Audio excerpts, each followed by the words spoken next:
If you've ever rescued a loved one from a car that wouldn't start, go ahead and hit that like and subscribe button. Love you, Mom. Welcome back to another episode of Benzinga's Pre-Market Playbook. Today is going to be the Wednesday, March 25th edition.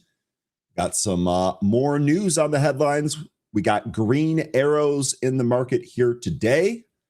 Got more news to cover. And of course, as always, more trading to do. Now, no Tim Melvin here today. He had an appointment. He couldn't make it here, but I have a special guest filling in for him. Can't wait for that. Great to see a whole bunch of returning faces here today. Benzinga's Pre-Market Playbook, the Wednesday edition for March 25th, 2026, begins right now.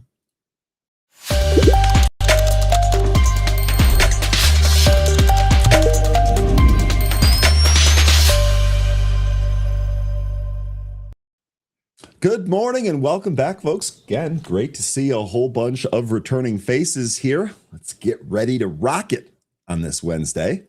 Peter is first here today. Peter, good morning. You're first a lot here. Early bird gets the worm. Love the energy. No doubt about it. Crispy Biscuit, good morning. Welcome back. Solitary Soldier, good morning. Welcome back. Cad Monkey, good morning. Welcome back. Francis, great to see you. Good morning. Robert, welcome back. Good morning. Big Hurt. Good morning. Welcome back. Zach McCracken. It's good to see you as always. Indeed. Hello, Benzie gang. Yes, that girl. Good morning. Welcome back. It's great to see you. Whisk. Good morning. Welcome back. Astro Kev.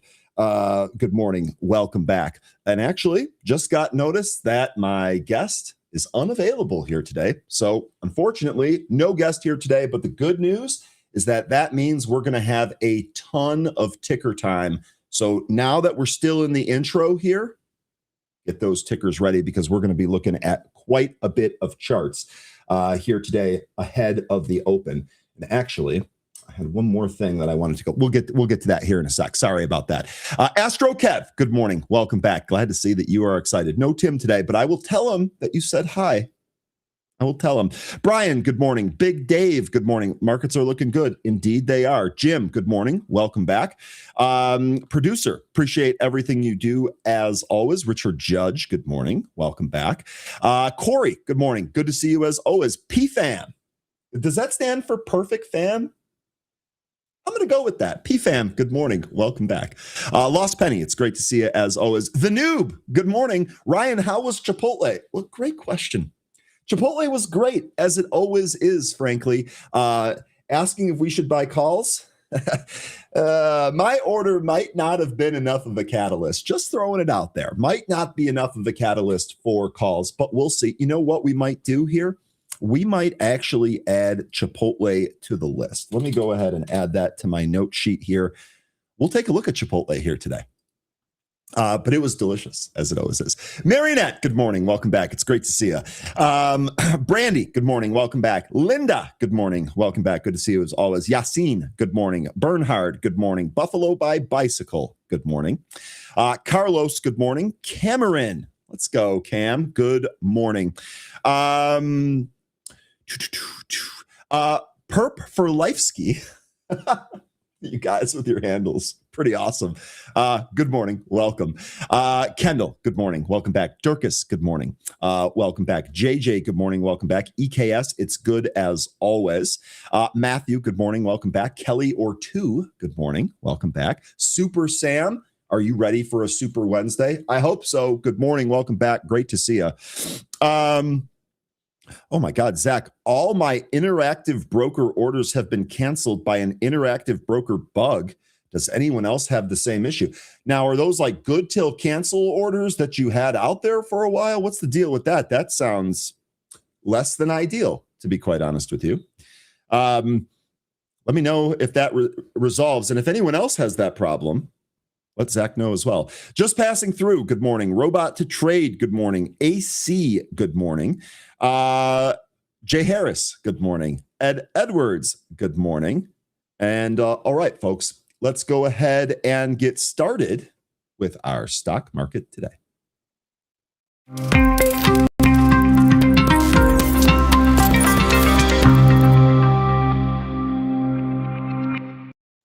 All right, futures in the green ahead of Wednesday's open here. S&P futures up 1.01%. The Dow futures, up 1.06%. And the NASDAQ futures up 1.2%. Now, let's actually take a look at some cues from last session here. Let me scroll down to it for you. All right. Energy, materials, and utility shares posted the biggest gains on Tuesday, driving most S&P 500 sectors to a positive finish. In contrast, real estate and communication services stocks defied the broader trend and closed the session lower. President Donald Trump's ceasefire hopes were dimmed by Iran on Tuesday. The top spokesman for Iran's Joint Military Command, Ibrahim Zolfikari, said that Washington was, quote, negotiating with itself. LOL. Meanwhile, the 10-year Treasury bond yielded 4.34%, and the 2-year bond was at 3.87%. The CME Group's Fed Watch Tool projections show the market are pricing in a likelihood of 95.9% that the Federal Reserve leaves the current interest rates unchanged at the next meeting. We've got several stocks in focus here for you today, and the first one is going to be Robinhood Markets. The ticker is HOOD, and it rose 3.81% in the pre-market on Wednesday after its board approved a $1.5 billion stock repurchase plan. Wow. The next stock on our list is going to be ARM Holdings, and the ticker on this one is ARM. Shares surged 10.23% following reports that the company is targeting $15 billion in annual sales from its new in-house chip. Pretty good. The next stock on our list here is going to be ARR, and that's ARR Corp. Don't get confused, though, because the ticker is AIR, and it was up 2.03% after reporting better than expected earnings for the third quarter and raising its fiscal 2026 sales forecast. The next stock on our list is going to be Circle Internet Group, and it gained 3.09% after tumbling 20% on Tuesday following a report of the new stablecoin law banning interest on those coins. The last stock on our list here is going to be Novo Nordisk, and the ticker on this one is NVO. That was 1.17% higher as its drug UBT251 developed jointly with United Laboratories International Holdings demonstrated significant improvements in blood sugar control and weight loss in phase 2 trial conducted in Chinese patients with type 2 diabetes.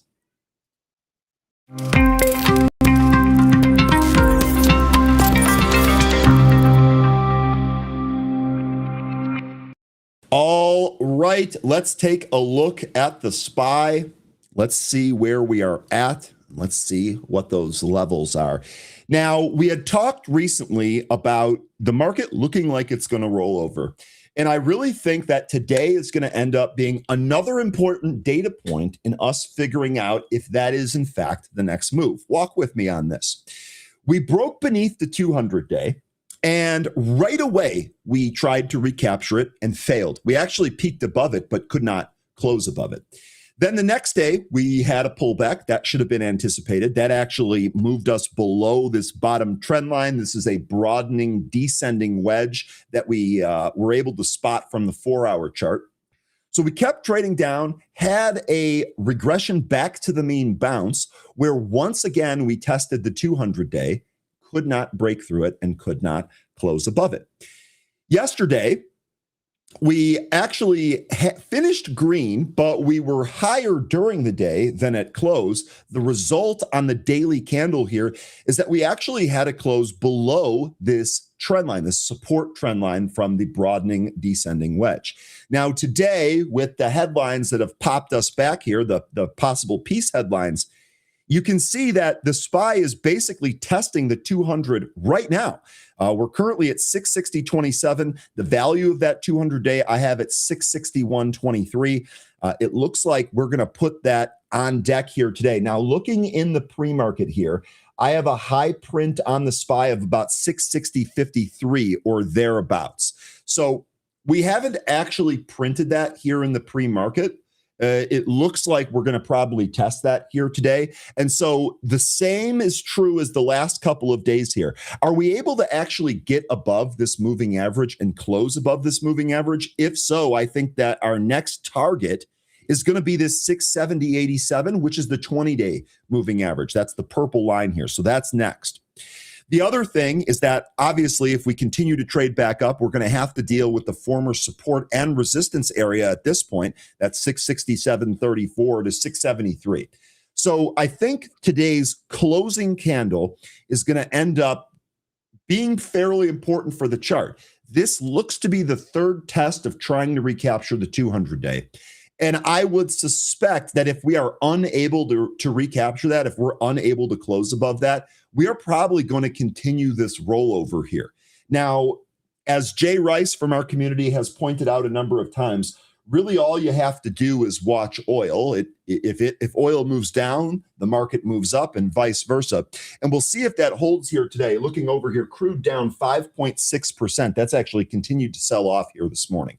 So we'll see what these instruments do, and we'll see what ends up happening here with the closing candle on the SPY. But in my view, probably going to be a pretty important candle for where we go next. Now, I'd love to get opinions from the group on where you folks think we go. Better still, if you have a trade plan based on how this all finishes, I'd love to hear that too. Just know that when we talk about this stuff in the happy hour, I put those folks on the spot and ask them for trade plans if in fact they have one. If you just want to watch this and have this help you decide if you're going to take other trades, I totally get it. That's what I do 95% of the time too. So I totally get it. But if you think that we're going to have a change in sentiment here, or a change in structure, or a break in structure even, let me know if you have a trade lined up for that. Okay, now let's take a look at some insights from analysts here. Professor Jeremy Siegel holds an optimistic view of the U.S. economy. Stop me if you've heard that before, which is primarily fueled by advancements in artificial intelligence and efficiency. He points out that the Federal Reserve recently raised its longer-run GDP estimate. Siegel views Siegel views this as the Fed acknowledging that productivity is improving, and I believe AI is a meaningful part of that story, end quote. He stresses that this faster productivity growth allows the economy to remain strong without recreating the severe inflation that we saw in 2022. Now, on the stock market front, Siegel admits the recent global political tensions and oil price spikes could trigger a near-term correction.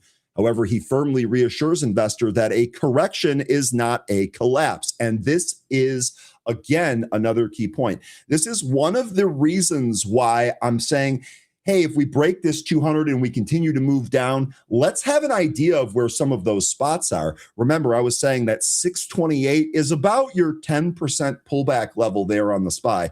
That's not to say that as soon as SPY pulls back 10%, we're out of the woods and we're going to trade back higher. But if this is a correction and not a collapse and something temporary, and this too shall pass, then maybe a 10% correction here is exactly what we need to move higher. And again, we're going to see how this all shakes out here today. Am I not sharing the right screen? I am so sorry about that.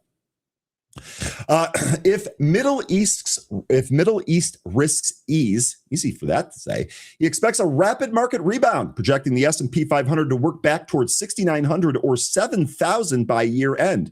Siegel recommends that investors favor high-quality equities over long-duration bonds and use the current volatility to acquire shares in productivity-driven companies.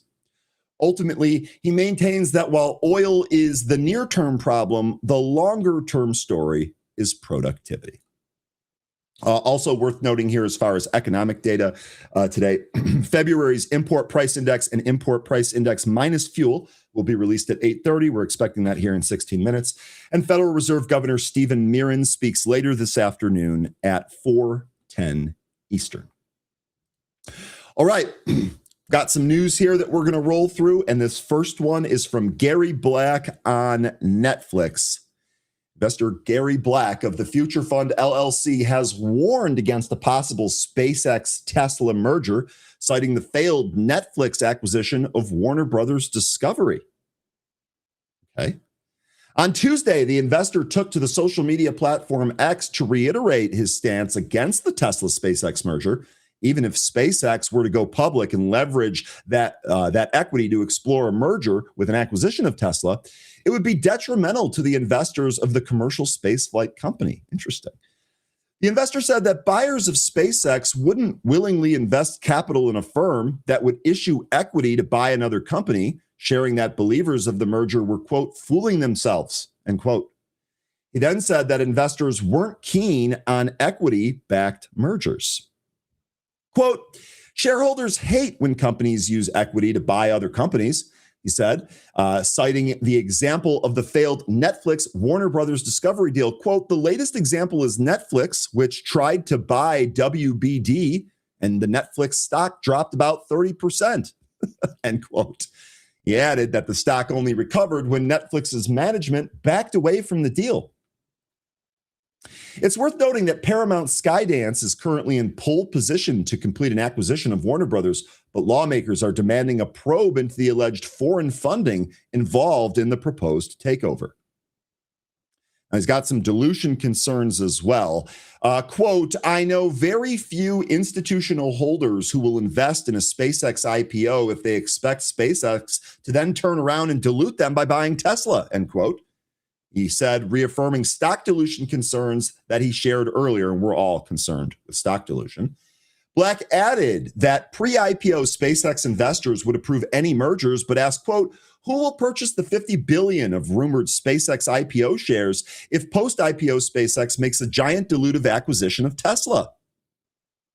He then said that the mathematics of such a deal just didn't make sense. Gary Black shares his likely scenario, adding another post to the thread. The investor shared that SpaceX would likely initiate its $50 billion IPO with a $1.5 trillion market cap, adding that Tesla investors wanting to buy SpaceX would likely do so by selling some of their Tesla shares to fund their SpaceX investment. Now, this is something that we have talked about a lot. You know, we've also, not just with SpaceX and not just with Tesla, but we've also talked about this with the AI theme. Like if we get some of these other AI IPOs, that might draw money out of some of the stalwarts like NVIDIA. And then Gary is saying that the same thing is possible here with Tesla. Part of me wonders then if the whole idea to merge these companies is a result of that. We'll see how it shakes out, though. He also shared that SpaceX's management would mention in S-1 filings that the company had, quote, no current plans for SpaceX to buy Tesla once the IPO is completed, end quote. That would help avoid litigation by investors. Gary Black's earlier criticism, the investor had earlier cautioned against the move, saying that such a deal could result in 20 to 25% reduction of the value of Tesla's stock. Oh my gosh, which would be detrimental to the investors and the company. Black also said that if SpaceX were to buy Tesla, it would result in short-term gains. Okay, thank you. Awesome. You are awesome for doing that. You are awesome for doing that. But investors of the company who believed in its EV vision would sell their stake. Meanwhile, SpaceX could file for its IPO as early as this week, with the company reportedly targeting raising over $75 billion through IPO, according to people familiar with this matter. This comes as Musk confirmed a valuation of $1.75 trillion in a social media post earlier this month. Man, oh man. Man, oh man. Taking a look here at the edge rankings. This is, again, here for Tesla. Got a high momentum score, a high quality score, but lacking a little bit there on growth and value. Okay, now, stop me if you've heard this before, but Dan Ives has a different opinion. This is good stuff. Investor Dan Ives, who is the managing director of Wedbush Securities, thinks that Tesla Terafab AI chips project could be hinting towards a possible SpaceX merger next year. Okay, now we're starting to read the tea leaves. Terafab would pave the way for a SpaceX Tesla merger. In a new investor note released on Tuesday, Ives reaffirmed bullish sentiment for Elon Musk's enterprises. He shared that the project would let Tesla ramp up its AI efforts as current suppliers, including Micron, ticker MU, Taiwan Semiconductor, ticker TSM, and Samsung, ticker SSNGY on the OTC market, are unable to meet future demand for Tesla's AI strategy.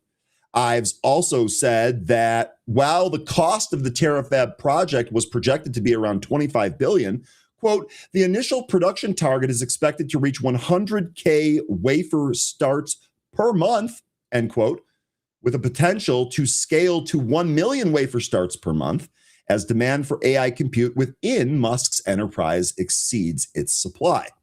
Now, in the note, investors also acknowledged that while the timeline for the project wasn't set in stone, the project was crucial for Musk's AI efforts. Ives then said the Terafab was the first step to ultimately what will be Tesla and SpaceX combining forces in a merger likely in 2027. Whose side are you on? Producer, this might be one that we should do a poll for.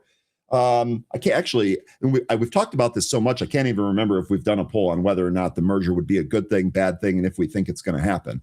But I'd like to get the poll of the group here on whether or not, A, we think this is going to happen, and B, is it even a good idea? Is it even a good idea? The investor, towards the end of the note, maintained an outperform rating for Tesla, as well as a price target of 600. Tesla is currently valued at close to $383. A $600 price target would demonstrate nearly a 55% upside for the stock. Meanwhile, as we discussed, investor Gary Black of the Future Fund cautioned against this merger. I won't repeat that because we've kind of already talked about that, but just seems like there's people on both sides of this. And like I said, I'm just curious where the group finds themselves. And reports have emerged that say SpaceX could file for its IPO as early as this week, with the company reportedly targeting raising over $75 billion through the IPO. SpaceX is also targeting a $1.75 trillion valuation. Just absolutely crazy. Absolutely crazy. All right. And you know what? Let's actually take a quick break here. Let me go to the Tesla chart. We'll break up the news a little bit and take a look at the Tesla chart here. Now, interesting. Tesla's up here 2.14%. We're currently looking at a price of $391 here in the pre-market. This is notable to me because we have two very important moving averages coming up here. We've got the 20-day moving average at 394.90 and the 200-day at 395.60. You can see that recently Tesla actually used that 200-day as support before breaking through it. Now here it looks like we're going to get our first recapture attempt of this moving average. So to me, I want to see what's the closing price here today.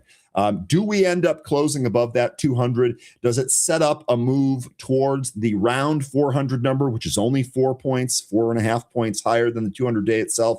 And then the 50-day, which is up there at 411.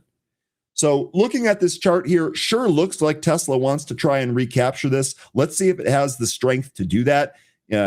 It not long ago broke this as support, clearly was using it as support, couldn't hold on to it, and ended up giving it up. All right, next story here is going to be about Meta.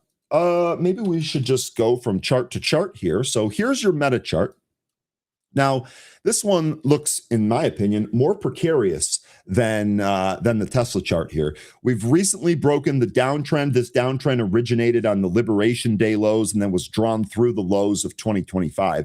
Not only did we cough that up, we actually did bounce very, very quickly at the 500, but just as quickly, we ended up giving that up, and now we've rolled lower. We talked about this one on Happy Hour. Sure seems like 580 is probably next. That's not even that far away from where we're at here at 592.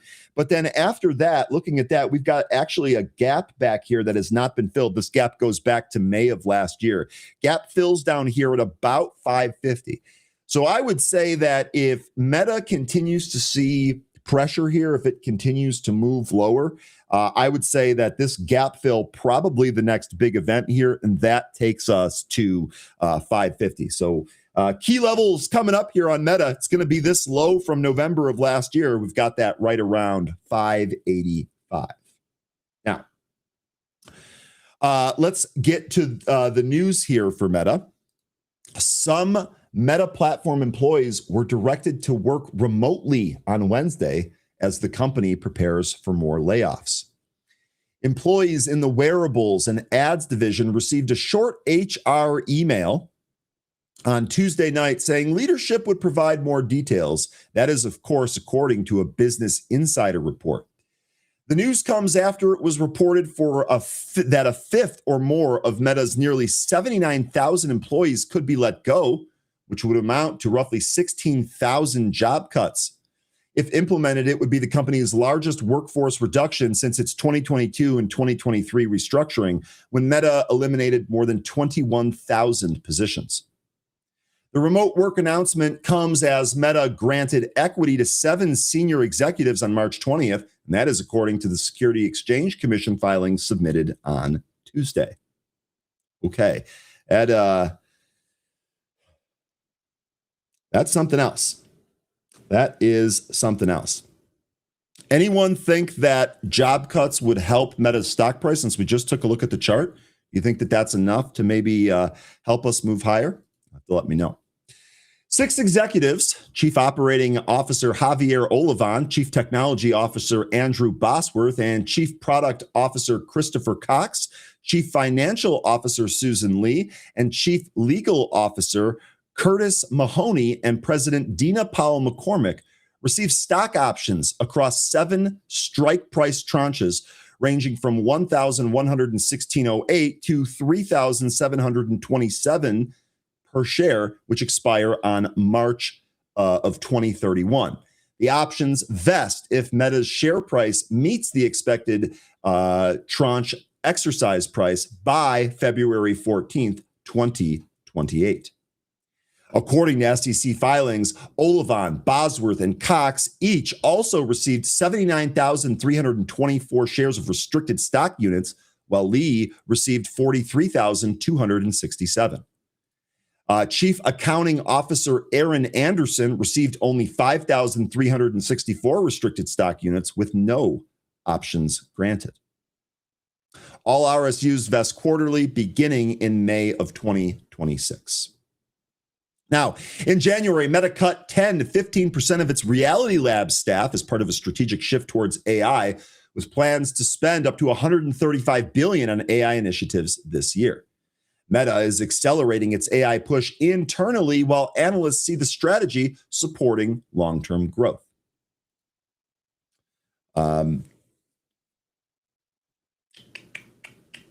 Looking at Meta's rankings here, the Benzinga Edge proprietary rankings that we very much like, Meta still has a very high growth score and an extremely high quality score. It will be interesting to see if the momentum can turn around. JD here from the chat, I want to see Meta go to 0. Well, tell us what you really think, JD.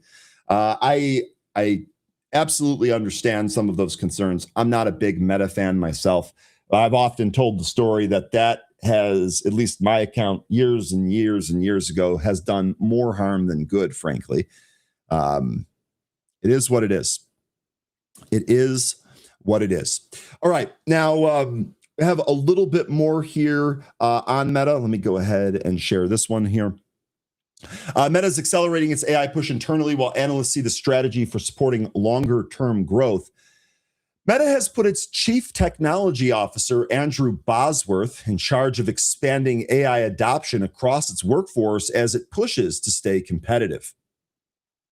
Bosworth will now lead the company's AI for Work initiatives, taking over from Guy Rosen, as Meta works to move faster and operate more efficiently against smaller AI-focused rivals. Look out, smaller companies. Meta's coming for you. In an internal note, he pointed to early pilots and rapid adoption of AI tools across teams as signs of growing momentum, and that came from a Wall Street Journal report yesterday on Tuesday. Meta is driving AI use across 78,000 employees to speed up workflows, simplify its structure, and reshape daily tasks. CEO Mark Zuckerberg is also developing an AI agent to assist with his work, while employees are building using tools like MyClaw, which can access internal data and interact with colleagues. Alongside the shift, Bosworth is overseeing a new AI-focused organization that supports teams developing large language models and aims to operate with leaner team structures. He also emphasized the need to unify Meta's internal systems to ensure teams can build AI tools within a consistent framework. Now, Rosenblatt analyst, I love this name, Barton Crockett, remains bullish on Meta, maintaining a buy rating with a $1,117 price forecast and highlighting its long-term AI positioning. He views Meta's recent moves, such as its nuclear energy push, Meta Compute initiative, leadership changes, and job cuts in Reality Labs as deliberate steps to support data center expansion and AGI ambitions. Crockett also points to potential growth in AR glasses and continued strength in advertising as key drivers. While Meta plans heavy spending, he believes AI-driven revenue growth and improving AR momentum could help offset those concerns, leaving room for upside. Now, we just took a look at Meta's chart here, but let's take a look at some of the technical analysis that we have here. Meta is trading 5.7% below its 20-day and 7.2% below its 100-day. That keeps the intermediate term trend pointed down, even as the stock attempts to base. The combination of RSI in the 30 to 50 range and bearish MACD suggests mixed momentum for Meta. Also has a key resistance at 637 and a key support of 581.50. So let me know if you like Meta. Let me know if you think there is a trade here. All right. Another story here. This is not really a follow-up, but kind of in addition to the Mark Cuban story that we did earlier this year. This has to do with healthcare. I know that there are definitely some healthcare traders out there, so see what you think about this. Billionaire entrepreneur Mark Cuban is sounding the alarm, on skyrocketing corporate healthcare costs, declaring them a primary driver of layoffs and throwing his full weight behind bipartisan legislation to dismantle healthcare conglomerates like United Health Group, CVS, and Cigna. That's going to be UNH, CVS, and CI as the tickers there, respectively. The, quote, insane, end quote, cost of healthcare.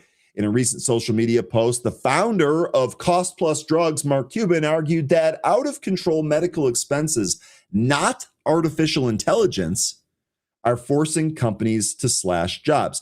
Let me stop right there. Let me just take a pause right there. Do any of you think that's the case? Like, I know we talk a lot about AI. We're able to see AI. We're able to see what it does. I know a lot of you probably use AI in your daily activities and you have become more productive. I know I have in my own line of work here. But how many of you think that these insane healthcare costs are part of this? I'm curious to see if this is something that, Cuban is kind of originating, or if there are other people out there that have already thought about this. I don't actually run the business and look at these numbers, so I don't have any firsthand knowledge, but this to me is interesting at a minimum. Cuban noted that employers are burdened with about $30,000 per family per year for premiums and care, and calling that financial strain insane. Most of that goes to massive vertically integrated insurance companies that send weekly bills that no one reviews in detail. And I can confirm that. The bills that I get, especially when insurance takes care of all that, like, I don't look through the itemized bill. I look, do I need to pay? If so, how much? And I have the inner conversation of whether or not it's worth it. But I am in complete agreement with this. I don't really review those bills in a whole lot of great detail. Maybe I should. He emphasized that healthcare is typically a company's second largest expense behind payroll, making it far easier to blame AI than to blame the healthcare costs when layoffs occur. Probably would not also be palatable, right? There'd probably be a lot of anger or people upset about that. That would be my guess. To combat these mounting costs, Cuban is urging the public to support the Break Up Big Medicine Act, introduced bipartisan, by the way, by Republican Senator Josh Hawley and Democratic Senator Elizabeth Warren. The sweeping bill targets industry giants like United Health Group, CVS Health, and Cigna Group, aiming to prohibit common ownership between insurers and pharmacy benefit managers, PBMs, and medical providers. Now, one more thing. I think it was Fairchild, and I have not seen Fairchild here this morning. I haven't seen Fairchild here this morning. someone in here, and again, I think it was him, was saying that there was a recent Rogan podcast that covered a lot of this different stuff. And indeed, that's actually the one that I'm finishing up here. That was with Brigham Bueller. If you're interested in how this stuff, I don't know how much any of this is actually going to apply to the bipartisan legislation or anything like that. But if any of you are interested in how this all works, that podcast is really excellent. I would echo, I think it's Fairchild, but I would echo Fairchild's recommendation on that. It's quite a good one. And I think Brigham does a great job every time he goes on there. But I digress. Quote, break up the biggest insurance companies, end quote. That came from Mark Cuban. He goes on to say they don't need thousands of subsidiaries. That's how they game and abuse the system and increase costs for all of us. Man, I'll tell you what, I'm just glad somebody finally said it. I know it's not popular and all of that, but man, I'm just glad somebody said it. Just glad somebody said it. The proposed legislation mirrors the 1933 Glass-Steagall Act, seeking to eliminate the self-dealing that inflates customer premiums. Under the act, these massive healthcare entities would be required to divest conflicting subsidiaries within 1 year, with the enforcement led by the Federal Trade Commission and the Department of Justice. Cuban has also previously praised the bill as an absolute, quote, no-brainer, end quote, and urged President Trump to back the populist effort. For Cuban, dismantling these monopolies is the only viable path forward to increase jobs, boost wages, and fundamentally improve healthcare affordability for every working American. So let me know what you think about that. Do you think that this is a really a big factor here in what companies are doing and all of that? And I mean, I know a lot of people that are just simply not happy with their health care and all of that. Definitely need some reform here. And I'll tell you what, again, from this story here, it's really great to see at least something is getting done in a bipartisan fashion. All right. That does it here for the news, folks. Okay, so yeah, sorry about our guest. Had a cancellation here. Again, I tried to swing that to get in. Tim was unavailable, but Tim, he did make sure that he said, Ryan, tell them all that I miss him. I said, okay, I'd be happy to do that. I'll be happy to do that. Ed here says, I can't afford healthcare. It's like a car payment, and it's an expensive car, isn't it? And then here, how many of these companies actually provide healthcare to their employees only for higher management? That I don't have an answer to, Creation. I will say, I guess, I'm fortunate here at BZ. I am not part of the upper management, and I still have healthcare, and it is, I use it, and it's good, at least as far as I know. Knock on wood. Knock on wood. All right. Producer, I think we should let's do street tweets here real quick. And then we'll come back to Pro and we'll do ticker time for the group. Yeah, Empyrean, I'm sorry. No, Tim. He'll be back, though. He'll be back. And in fact, you know what I'm going to do? I'm going to screenshot your comment and I'm going to send it to him. And it's going to make his day. It's going to make his day because it's not someone saying, hey, Tim, you're a dummy or something like that. Empyrean, thank you. I'm going to help him make his day. All right. And producer, hit the like here, guys. Producer, how many likes are we at? Should we just do some dead air for a little bit until we get likes to the appropriate level? Let me know where we're at. Let's go ahead, though, and do the street tweets segment first here.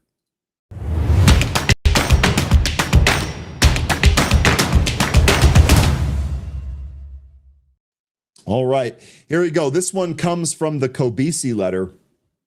Gold markets are rewriting history. We talked about gold being in a bear market. We obviously talked about the huge move higher. Now it seems to be leveling off. Gold markets are rewriting history. Assets under management, or AUM, is the largest, in the largest U.S. gold-backed ETFs, GLD, are up to $181 billion, and that's near the highest on record. The asset under management in GLD has doubled in less than a year. doubled in less than a year. Over the last 8 years, the value of the fund's asset has surged 503%. Furthermore, gold holdings in GLD are up to 1,098 tons. This is the highest since April of 2022 and the second highest since February of 2021. Gold holdings have increased 274 tons since March of 2024. By comparison, the all-time high set in December of 2012 was 1,351 tons. Demand for gold investments is still unprecedented, and I think that this really plays into the gold trade here, right? This is why I would assume, for any of you that are gold bugs out there, let me know, but for me, it sure assumes this to me seems like, yeah, buying the dip in gold, probably a good idea.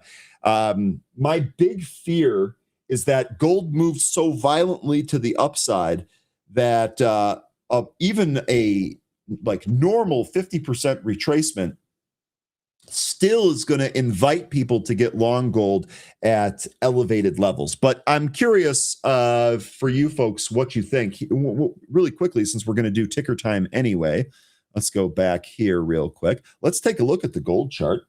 We can also take a look at silver, by the way, if you're interested in that.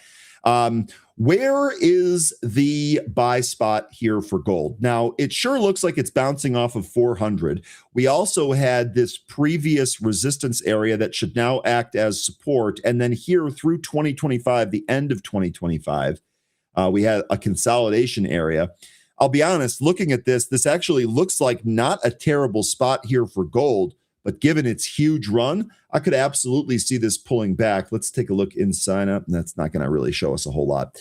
The other thing here is that we have the 200-day here sitting at 375. And very much like I think about the SPY, I would rather, if I'm going to buy the dip, I would rather wait till that dip comes into a support level. And then further building on that, just taking lessons that we've got from Mark Petrino about maybe waiting for it to confirm that it's going to bounce instead of trying to catch the knife or hit that exact point.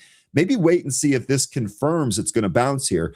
We're up here on gold by 3.5% here today. So green arrows here today. Sure looks like we're going to retest the 100-day. I've got that value at 4. Is that correct here? Let me see. Yeah, let me turn the VWAP off here. I've got that value at 422.55. We're currently sitting at just about 418 here on gold. So I'd be curious to see if GLD gets rejected at the 100-day here or if we're able to recapture it. It is worth noting, since we had such a quick move down, and I don't know if you guys follow technicals on this, but man, we've got a gap fill up here to 443. Part of me feels like if things really kind of go off the rails and people start bidding gold again, you might be able to move through this area pretty quickly. But again, where do you know what? Maybe we should think about this a little bit more tactically. What do you think we see first? You think I want to make this fair. We're currently at 418. All right. What do you think we see first? A recapture of the 50-day moving average at 455 and change, or a break beneath the 200-day at 375 and change? That's what do you think gold's going to move lower here before it starts its trend up? And then, I guess there's a third option here. Do you just not care? Are you just going to dollar cost average because over the long term, gold's value is going to hold and really not go lower than that? Captain Cloudy says, buy the dip time for gold. Okay, that's about you don't need to read Ulysses to understand that. That's about as clear as it gets there. Crispy Biscuit says, gold, I'm not interested at this level. And then Buffalo by Bicycle, this is a good point here. Gold is tough being in with the rug pulls. And again, that was one of my big concerns about just the meteoric move higher here. I knew it was going to pull back, not because it's worth less or anything like that, just because it moved too far, too fast. And it's going to end up pulling back there, almost certain that people are going to get trapped in that. So, okay, good stuff there on gold. I'd be really curious to see how this ends up shaking out going forward. Now, I asked you guys for charts. AMD is absolutely going to be one of them, but Jay Harris, first of all, I'm shocked that Broadcom's not on there. We'll absolutely take a look at AMD. But I did want to take a look at Chipotle here because I promised that, and if I don't do it now, I'm going to forget. So Let's go ahead and do that now. Here's your Chipotle chart. Now, let's see what we got here in the pre-market. Chipotle currently sitting at just about $33 here. So we are kind of holding this $32 low. Chipotle still in a downtrend. Let me actually zoom out a little bit more here. And you know what else? I'm going to extend this trend line because eventually we are going to retest that. And this is going to give us targets along the way. So we have the makings of a triangle here, right? We're looking like we want to hold 30, maybe 32 in the near term, but 30 would be our next one. This $30 area, extreme consolidation range. So we have the makings here of a triangle. Do we end up breaking 30 to the downside and, making another move lower here? 24 would probably be the next support down there. Or do we actually turn this around, recapture some of these moving averages, resolve the death cross, and then finally make a move back up here? Also worth noting that this 30.5, this volume point of control goes all the way back to 2021. So to me, I've got to think that this support holds here. I will say, at least from the quality from my recent trips there, including the one yesterday, still the same. And the other thing is I feel like they have less staff. I don't actually have numbers on that, but it feels like they have less staff. And the restaurant that I go to always jammed, and they seem to move people through pretty quickly. I mean, there was a fairly long line there, and it really didn't take long to get through it. So I don't know. I love Chipotle. I love the actual product. I do think that this stock's going to have another move higher at some point, but boy, oh boy, it's been a slog so far. Curious. Okay, there's Fairchild. My only regret is that I've only one like to give. So apparently producers on top of this, apparently we can just end the stream. If you guys don't like it, we don't have to do it. We can just end it. Let me know if that's what you want. Otherwise, hit that like. It's free and it's easy. Fairchild, was just talking about you. First of all, good morning, and how are you doing? Hope that you are well here. Actually, I forgot what I was going to say. Sorry about that, but good day. Good day nonetheless. Okay, let's take a look at the AMD chart. This is Advanced Micro Devices. We're currently sitting higher by about 2.5% here today. 210 is that price. I will say, as far as the key level goes here, 50-day moving average is coming up here. The two things. Number one, it would be great to recapture this 50-day. We've already found some support here at the 200-day. The one thing that I'm noticing here is that we're not really able to move away from this. I would love to be able to do that because kind of want to stop this impending death cross that we're going to have. If the price keeps moving down here in AMD, even if it moves sideways, we're going to keep moving towards the 50, crossing through the 200 there to the downside. Would like to avoid that, frankly. This does look like maybe it's got the propensity to curl here. The other thing is that if we break these recent lows here at 189, you probably on a gap fill down to 170, just looking at the chart. And that might also be supported by the 500-day, especially if the 500-day comes up at all to give it some additional support. So we'll see here on AMD. I actually did not take a look at the AMD news feed here. Let's do that. So the freshest piece of news I have was from yesterday. I don't know that there's necessarily anything going on here. I would just be looking at the chart. I would hope that this curls. I would hope that this curls. I think we've got a pretty clear game plan here. I think if the 200, the round 200 number is exactly in line with the 20-day moving average, we're above that. We've been holding above that. We were above that before the pre-market pop that we're seeing here today. So let's see if we can recapture that 50 and then make a move back towards 226.69. We've also got a pretty nasty gap in here, don't we? Yep, sure do. So you've got a gap fill. I'm going to call it 219 just because I'm just going to kind of estimate the top area of these candles. And that gap doesn't fill till 241. So we get some upside momentum here. We break some of this stuff. AMD can actually move pretty quick. AMD can move pretty quick. Okay, let's see. What else? Bobcat wants to take a look at Micron. Izzy, I think you said Micron too, right? I think so, although I don't really see him anymore. Yeah, Izzy, Micron. Oh, you just said Micron is down again. Let's take a look at Micron. Why not? All right. Here is Micron. Micron down. This is interesting. This is down against the market and against the rest of tech here. NASDAQ still holding higher here by 0.9% here in the pre-market. Now, Micron's down here. Big thing is that we are breaking the 50-day moving average.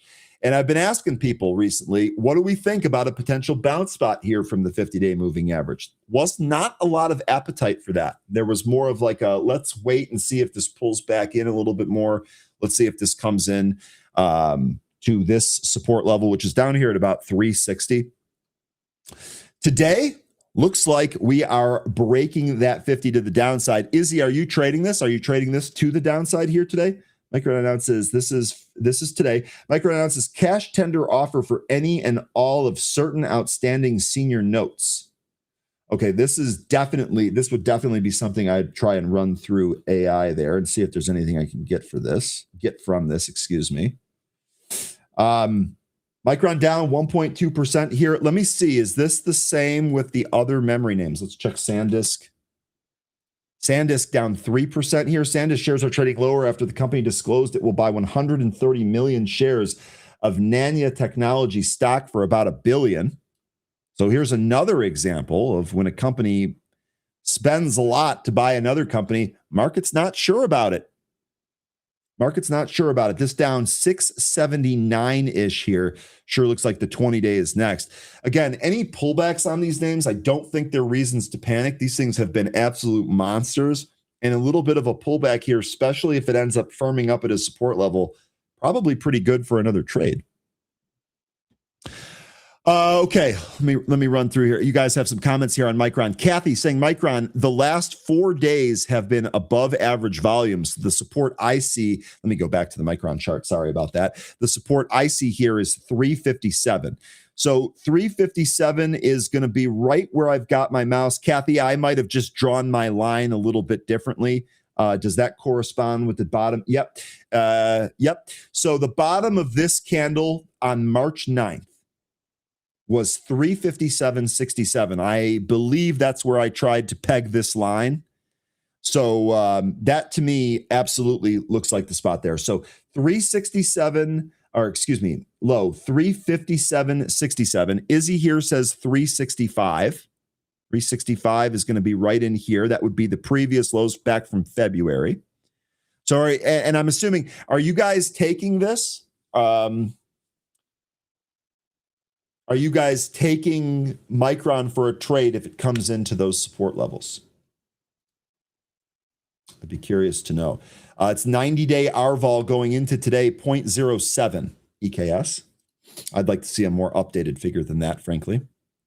EKS says, no, we're not buying Micron here. Okay, that's good. That's good to know. Izzy, Kathy, let me know if you folks are looking to take Micron with any of that. Baba got news. We can take a look at Baba. Appreciate you folks being flexible and having tickers ready to go. Kathy here, I'm long on Micron, but I'm not adding in this market. Okay, that's totally fair.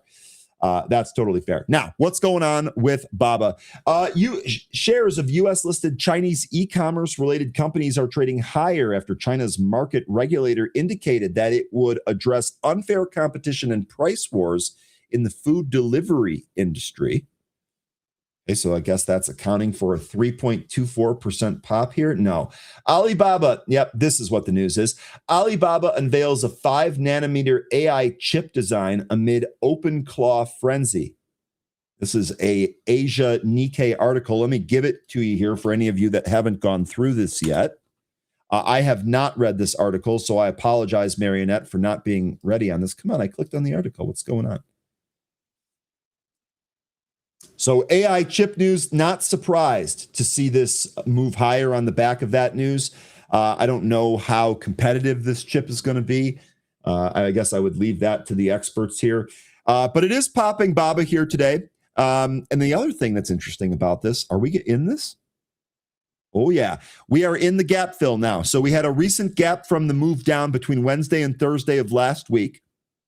Now it looks like we're above this recent high indeed. 129.39. We are in the gap. This gap fills up here at about 134 and change. Yeah, 134 and change. It's also worth noting that we've got the 20-day moving average not far from that 134 level.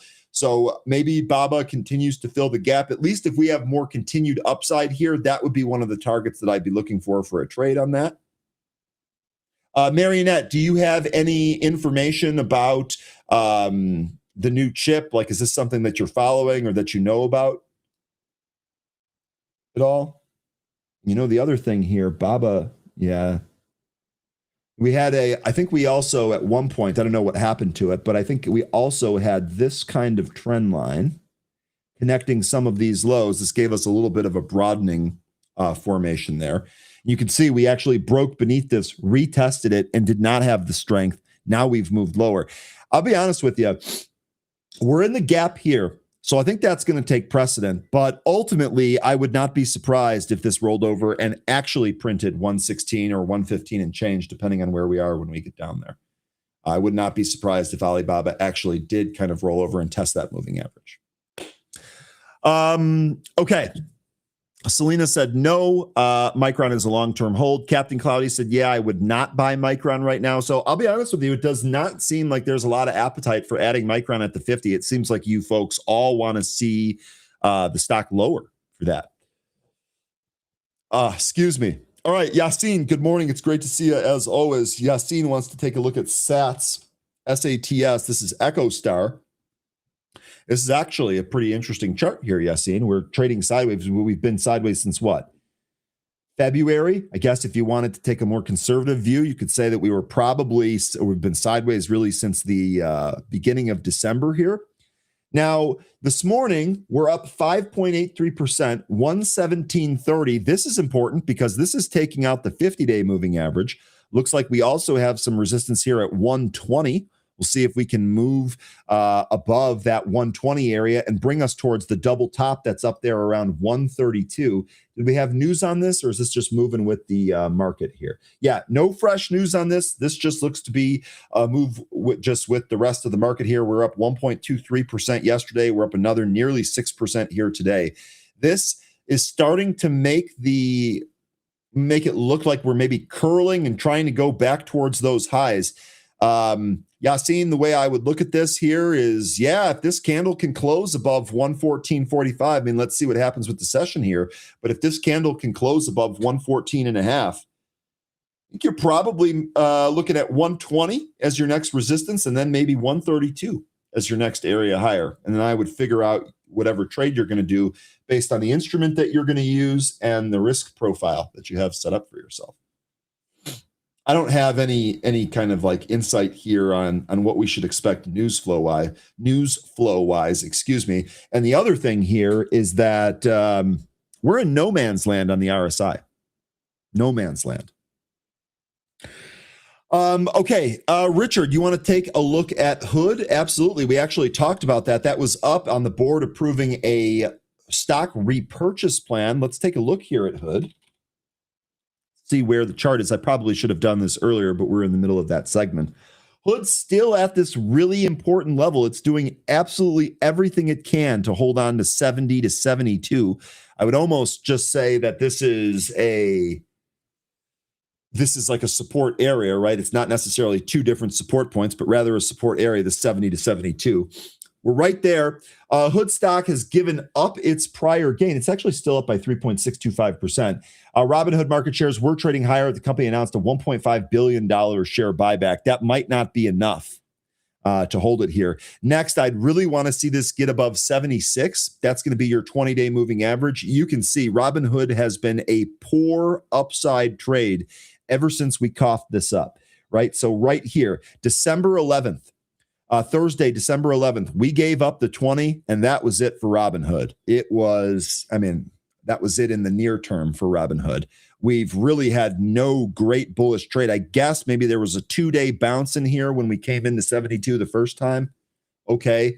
But since then, trend very, very clear here on Robinhood. And what I would want to see for more upside on this is a recapture of that 20-day and a change in trend. That would make me feel better about potential upside moves. Imagine Kathy Wood's face. I see what you did there. Brad saying Robinhood Social is in beta right now. Brad, do you use it? Do you like it? Do you think it has potential? Maybe it's since it's in beta, it's not fully fleshed out yet. I'm not familiar with it, so excuse the ignorance, but does it help at all with making trading decisions, identifying quality stocks, anything like that? Let me know what you think. And I don't mean to pin this on Brad. Anyone can do this. Let me know if you have any experience with that and what you think about that. Jay Wild saying, wow, SRPT. Don't worry, we'll get 13 on here. I know he's chomping at the bit. Let's see what happened with SRPT. Up 16.4%. Tell you what, this biotech, no shortage of big moves here. Fresh news this morning, Sarepta reported earlier that its siRNA trial results with strong muscle targeting and favorable safety profile. So we're getting some good data here. Thank gosh nobody died from this trial. Good data here. That's driving the stock higher, 16% thereabouts. Let's take a look at the short interest. Okay, so still high on both metrics. 23.5% of the float shorted, 9.82 days to cover. If the market really likes this data, perhaps we could see more of a squeeze to the upside. This is what it looks like here in the pre-market. Looks like basically right to $20 there. And that also takes us above the 200-day moving average. Okay. Brad, thank you. So that beta is not available to everybody yet, only select users. Okay, if anyone has access to the beta, share the deets. All right, folks, let's go ahead and get started with our pre-market pulse.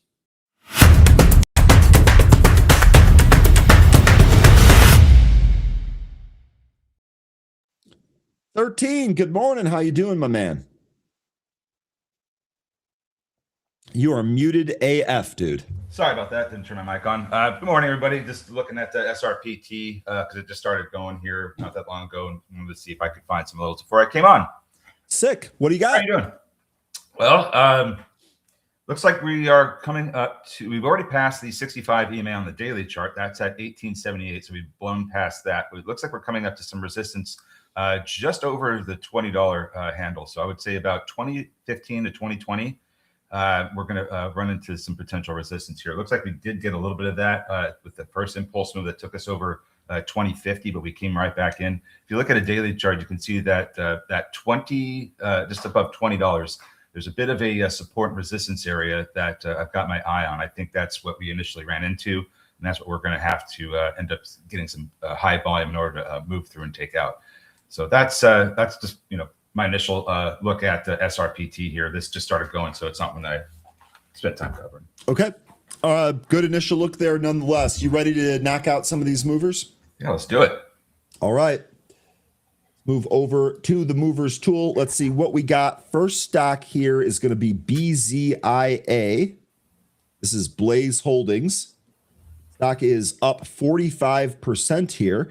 I had, let's see, Tuesday after hours here, they had earnings. So in EPS, a 3-cent loss that actually beat the 20-cent loss. So that was higher than anticipated or better than expected there. Fiscal year 2026 sales guidance, 105 to 140. They moved that to 130.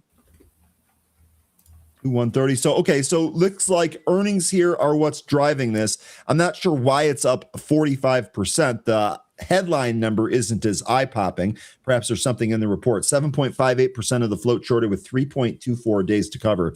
On average, stock trades 2.9 million shares, done 15.5 million today versus a float of 92 million. So one of the thicker ones for us, 13.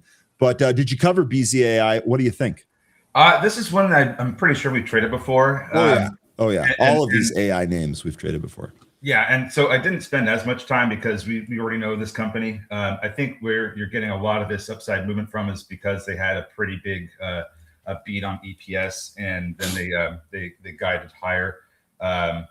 They were, the original guidance was 105 to 140. They've given us 130. So on the high end of that it's much higher than the median of that range they provided earlier. I didn't spend too much time looking at the financials because it's probably one that still needs to raise cash. Yeah, it looks like they're still losing more than $250,000 every quarter, and they don't have that much in the bank. So wouldn't be surprised to see if they needed to do some kind of capital raise here. Even though their revenue is growing and looking pretty good, they're getting closer to profitability. Still not quite profitable yet. So I'd be a little bit concerned about their current cash position. As far as the chart goes, I think I just looked at 180 and thought, yeah, that's probably about where we're going to need to take out, the level we're going to need to take out. Haven't really been able to get above that both times we popped up there. Once on the first move in the after hours that took us up to, let's see, this is like 176. Yep. And then in the pre-market here, we had 179. So that 180 area, between 175 and 180, that's where the resistance is. That's where we're going to need to see volume really pick up in order to get through that area. So that's what I've got for BZI. Perfect. I drew a trend line connecting those two highs from the after hours in the pre-market. That might give us a target here today. Giddy up on that. Okay. Next here, this has also been a very popular one amongst the show going back. Feels like maybe a year or 2 years here. This is going to be DXYZ. This is the Destiny Tech 100 ETF. The big thing here is that there's ties to SpaceX, right? You can get some exposure to SpaceX here. We had somebody, maybe it was EKS. We had somebody in the chat here, maybe it was thinking about it. We had somebody in the chat here really kind of dig in and see how much exposure to SpaceX does this actually have. Turns out that it wasn't all that much. It wasn't all too crazy. Nonetheless, here stock is up 22.8%, almost 23% here. Let's see if there was any news on this. I have nothing. The last piece of news here had to do with SpaceX stuff that came from Friday, March 13th. Maybe you're aware of some space news that happened that might be affecting this. I don't know, but I don't see any direct news here in the feed for Destiny. Excuse me. We're getting pretty close to a potential launch for Starship and their flight 12. That's supposed to happen. I keep hearing about it on April 8th date, though nothing's been confirmed yet. So I don't know if that has anything to do with it. I didn't look into why this is going here today. I just know about this one. It's for the reason you said, because they have some of SpaceX. I think it's one of the only public companies you can trade that has some SpaceX exposure. Otherwise, you have to get it through Barron's. Now, did anyone 13? Maybe you don't know the answer. I'm sorry for springing this on you, but does anyone know if that new stock VCX, that Fundrise Innovation Fund IPO that just went absolutely ham recently, does that have any SpaceX? I don't know. Yeah, I don't know off the top of my head, but part of me makes me wonder about that. Yeah, I don't know anything about that. I have to look at it. Jay Rice mentioned that it's up on the SpaceX filing. It's kind of what we assumed. Yeah, so. And there could be some other. I mean, like I still expect that we're going to see this move on the next test flight, which it's less than a month away. I'll just say that it's happening soon. Just don't have a set date yet because they still have to get things like the NOTAMs, the Not Mars, and the FAA flight license. So don't they have to plan it weather-wise too? Well, yes, but I don't think that's so basically really come up with a window and then. I don't think that's really the big hurdle right now. Okay. I think the bigger hurdles are the other three things that I said, and they still have to do a static test fire with all the engines attached. They've only done it with once recently with I think 10 engines, just to see how well the new Raptor engines work. Been working really well. Okay. VCX has 5%. Okay. Robot to trade. VCX has 5% of SpaceX. Okay. Now, again. Kind of what we thought there. This is a new to market, at least with VCX. This is a new to market way to play SpaceX. You look like you're getting DXYZ to move on this as well. Okay. All right. Next here, we've got QNRX. This is Quinon Pharmaceuticals. I feel like we've traded this a whole bunch before. Stock is up 21.5%, and it reported earnings here today. Let's see what it did. QNRX? Oh, no, excuse me. This is tomorrow. I beg your pardon. Earnings is actually tomorrow, Thursday. So Quinon Pharma provides clinical and regulatory update from recent constructive Type C meeting with the FDA for one of its drugs for the treatment of Narrathon syndrome. I'm not even sure what that is. But it looks like good data here, driving the stock higher, 22.75%. Quick peek at the short interest on this, pretty negligible, less than 0.5%. 1 day to cover, nothing really going to move it there. Float is 1.5 million. On average, this stock trades 28,000 shares until it gets popular like it is today. It's traded 1.6 million. So again, as far as any potential trade on this, probably want to have this wrapped up before that volume dries out. 13, you have anything on this PR here? Yeah, this Type C meeting was regarding the upcoming phase 3 study that they're going to be doing for this QRX 003 drug. I recall. Let me just double check here. Is this Sarita? No, because I was looking at other biotech, so I'm just making sure I got the right one here on the screen. So they are planning to do to initiate their phase 3 later and recruitment later this year, and filed for their new drug application approval in 2027. So still a ways to go for this to actually have getting close to approval for their drug, and they're going to need cash in order to do that. When you look at their cash position, they do not have enough. Their income statement, of course, they don't have revenue. It's a biotech. Typically, they don't have revenue. But they do spend money. This one spends close to $4 million a quarter. On their balance sheet, they've got 1.8 million in cash, 3.5 million in short-term investments that are convertible, hopefully into cash. So to me, this just seems like they're going to have to raise capital soon. And you can see that as early as today. Maybe it's tomorrow when they have their earnings before the market open. I don't know when they're planning on raising capital, but just based on their cash that they have on hand and the desire to initiate a phase 3 study this year and enroll this year, they're going to need it. So keep that in mind if you're trading that today. But the float is pretty low, 1.5 million shares. So it is going to move around. And I think the short interest was also, it's negligible. So no real help from that there. Looking at the chart, we're trying to come back up to the VWAP right now. That's going to be at 1032. And if we get past that, I think the resistance that we're going to potentially see is going to be the same resistance we've been experiencing all morning up in the 1150s. So we're going to need to see a lot of volume if we're going to get past that point. But it looks to me like 11, I would say between 1125 and 1150 is where your resistance is if you do get past the VWAP here in QNRX. Netherton syndrome is a rare genetic disorder that affects the skin, hair, and immune system, and it's characterized by red, scaly skin and fragile hair known as bamboo hair, and increased susceptibility to allergies. So, that sounds terrible. I would imagine a really good treatment for that would be sought after. But okay, good dive there on its cash position. We'll see if it does end up raising here pretty soon. All right. Interesting little take here.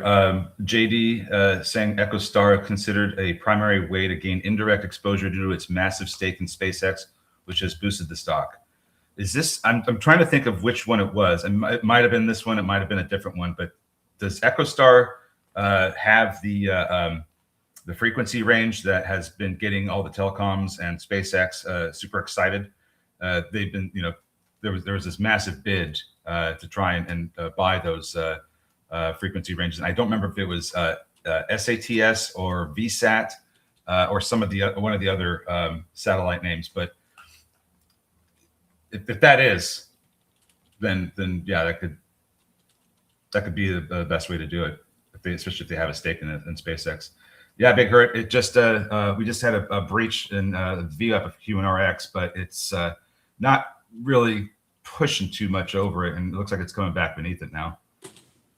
So yeah, I still think 1125, 1150. That's going to be your resistance area, especially if we do get past the VWAP. That's where I'd be looking. Now we're kind of reversing here. Okay, cool, excellent. Thank you, JD, for clarifying that for me.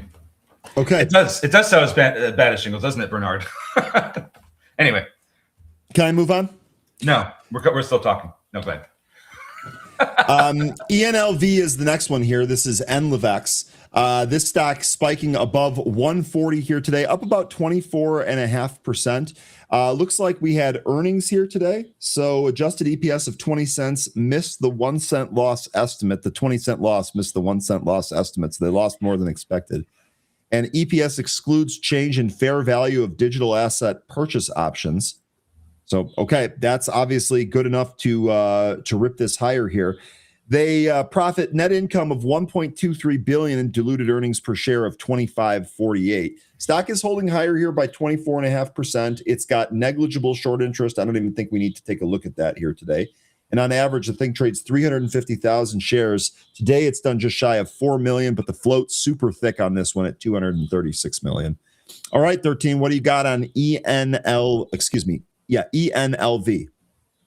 So this isn't one I really looked at here, and it just started going, I think, not too long ago, maybe shortly after I came on. But looking like this is having trouble staying above the VWAP. The past 15 minutes, you've got these candles here that have these, really ugly looking upper shadows. And to me, that indicates that there's some real trouble up here trying to get over 140. So, and then you have the size of the float, which is another problem. I think this it's already doing it. I think this may end up coming back in here. And if we get that, you're going to probably see some support around 125. I don't know if that's going to hold or not. Let me look at the cash here. So this company isn't profitable. They have no revenue. They lose about between 1.5 to 3.5 million a quarter. They seem to have enough cash on hand for at least one quarter, and then they have short-term equivalents that could be converted to cash. That might give them a little bit more of a runway, but they're going to have to raise capital at some point. Probably not going to happen, anytime soon, but at some point they're going to have to. I don't know if and this is just the information I have before they reported earnings, so I don't know what their cash position is looking like after their earnings until I get go through the report or have my sheet here updated. Anyway, that's what I would be keeping an eye on. Since we've lost the view up here, I'm thinking watch 125 for support. If we get that, you're going to want to see a recapture of VWAP. Otherwise, maybe find something else because the float may not allow for very good trades today, being how thick it is. Okay, good stuff. ENLV. Did you have anything else on your list? I know feed. I think this is just a continuation of yesterday, right? Did we have anything fresh? It probably is. The only other ones that I looked at that are probably not really worth looking at anymore. NXTT. This was up when I was looking at it, and then I started looking at it and it said, "Oh, he's looking at me," and so the stock sold off. So this thing we can completely pass up. Another one I was looking at was BRZE. This is Braze. This one up almost 25%. This was on earnings and guidance. Company that's BRZE. Yeah, this one had earnings and raised their guidance. They had some good guidance. Company has cash and revenue, but it's not profitable. Floats 109 million. I don't know how great this one's going to be, but I don't think they're going to do an offering with this one. It seems like they've got their stuff together here. Barclays 31 this morning, Citizens 35 this morning, BTIG 30, Needham 50. Yeah, it's kind of taking a staircase up, but I don't know if this is going to be like the last pop that we get. Maybe there's one more and then it comes back in. I don't know. We could draw some trend lines with this to see if which ones hit. You can draw them on the upside and the bottom and the underside. I just don't know how great this one's going to be. It's looking like it's getting a little tough to move higher here into 23.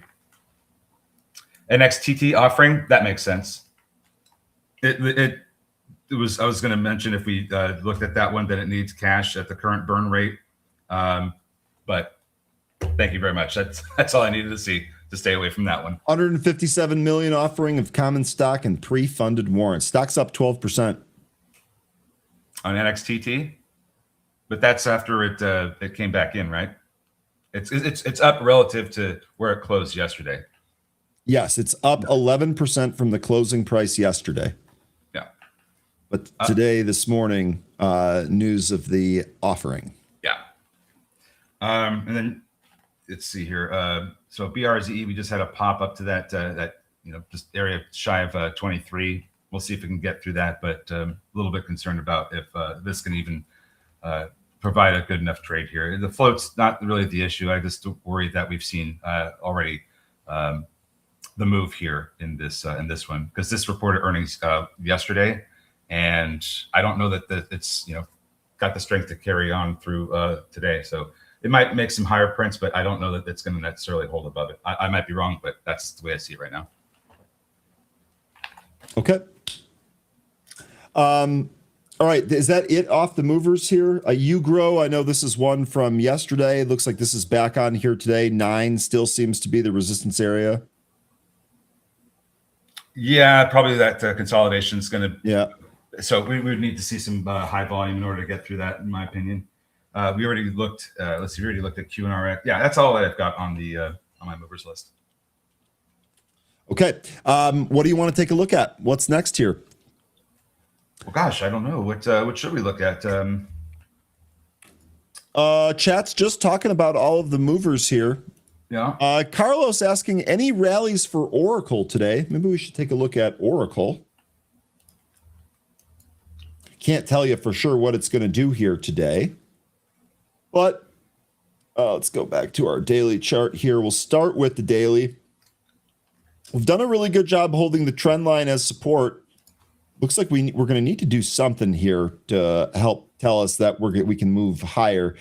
Really can't break into any of the ranges that we've taken a look, or that we've used as support. We can't turn them into resistance here. We're not even really testing them. We've been unable to get above the 50. That would be one of the first things that I want to see here. Can't say if Oracle's going to move higher here today. Don't really have a whole lot of news here. But I think at some point, this is going to make it for another good trade. I just don't know if it's here yet. 13, what do you think on this one? And actually, I'll be right back here while you talk about this chart. Yeah, this back and forth over the 20-day SMA. It's like one day we close above it, the next day we're closing beneath it, and that's just been the case for since last Wednesday. So I'm wondering, do we see another day here where we climb back over it and close above the 20, and then tomorrow we see us lose that moving average and close lower? I mean, so far that's been the pattern. I don't know how long that's going to continue, but to me, I get the sense that this is going to still drift lower. Looks to me like 140 is going to be your support south of here. And I don't even know if we're going to see that support hold up. It's still looking like this is trying to find a bit of a bottom. It looks like we established that as we were trying to get back up to the 50, but if we come right back down there, we're still back to getting support from that bottom that we're trying to establish. So that's what I would think happens here with Oracle. If we can't get back above this 20-day SMA, 140 is where I think it's headed. You guys want to? So QNRX low flow. Yeah, we saw it. We covered QNRX with their Type C meeting news, but they're going to also need cash soon. ONDS just reported. Take a look at that while we wait for Ryan. ONDS conference calls in progress. I mean, it's rising, so that's good news. We want to see this move up and away from the trend line that we've drawn using the lows from the November and February prints. That's been the bottom end of our channel here. We've just been kind of trading up into a parallel channel, and that's the bottom end. We didn't want to lose this end, even though we've been trading beneath it and recapturing it the same day. That happened on March 9th and 20th. So if we get a move up here through the 50-day SMA and we hold above this, this is going to look good for some upside here. Just need to clear 12. That would be the only other thing. So looking good here with the ONDS, depending on how this conference call goes, up 3%. Okay, so you had moved on there. Sorry, I was a little bit late there. Yeah, Bob, I saw your comment there about this reporting. It actually just had the conference call today. When I get access to the transcript, I will look through that. I will have an update. Don't have that yet here.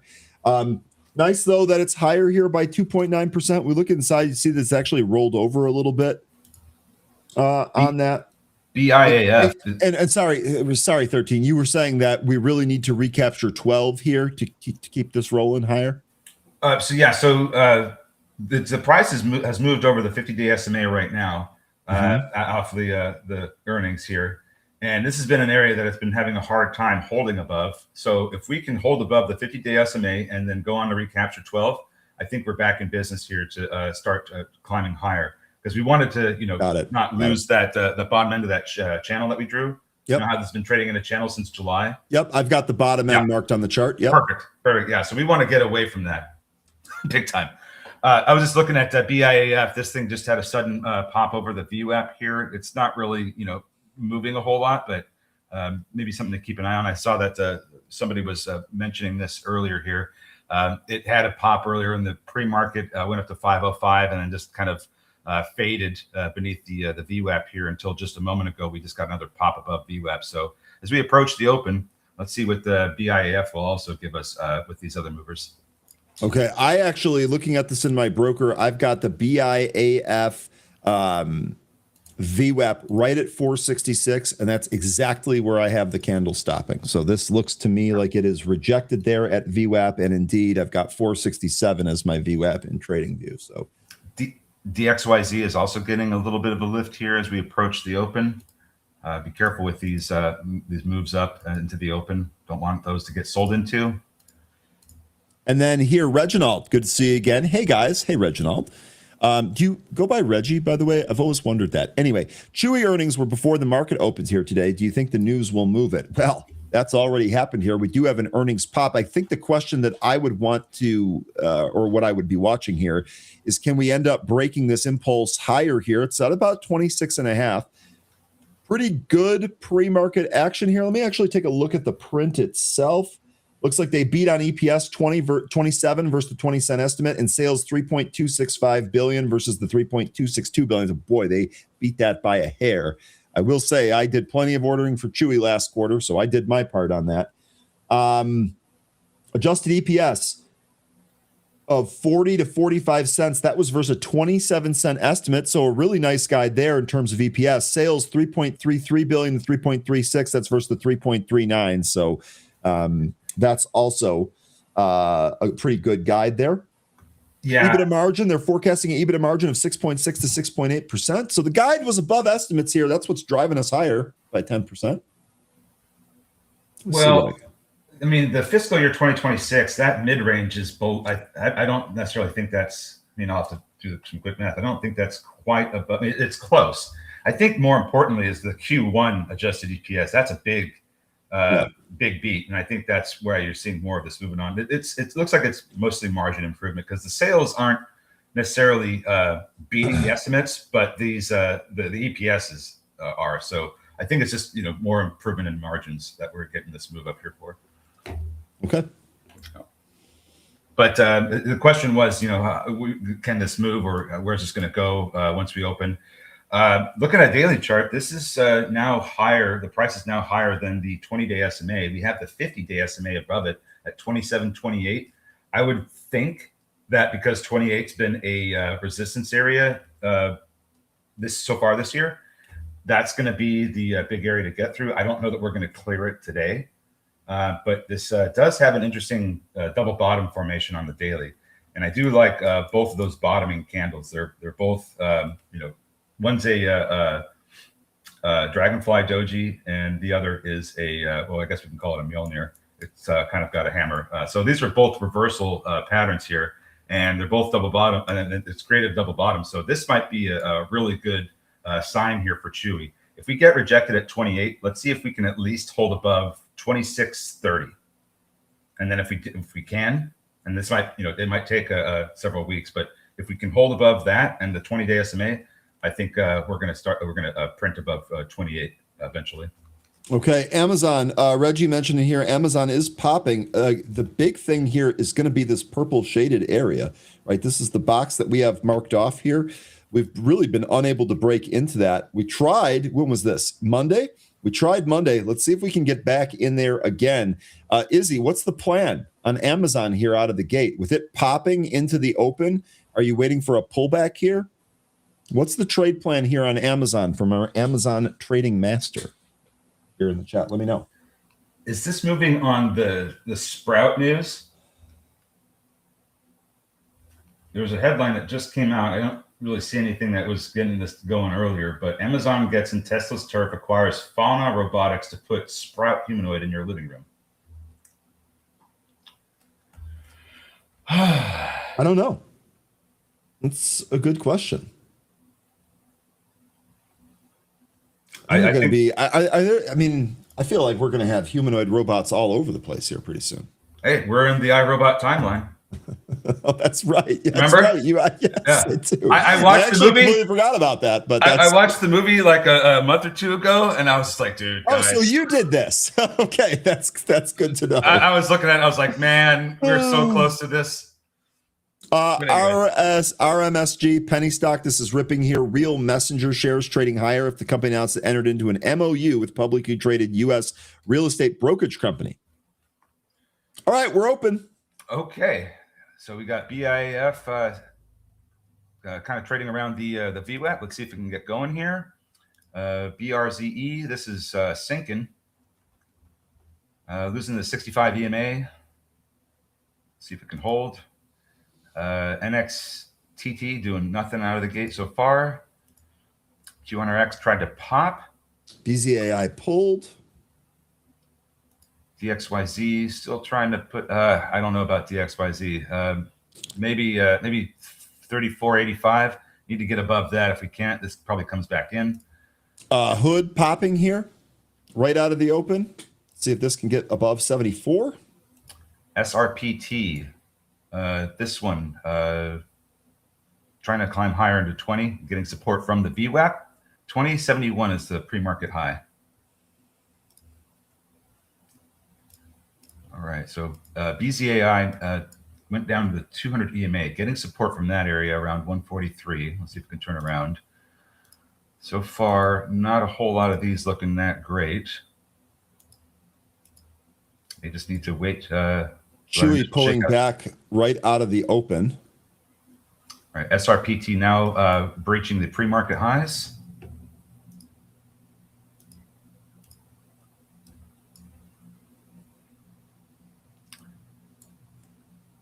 AIG up.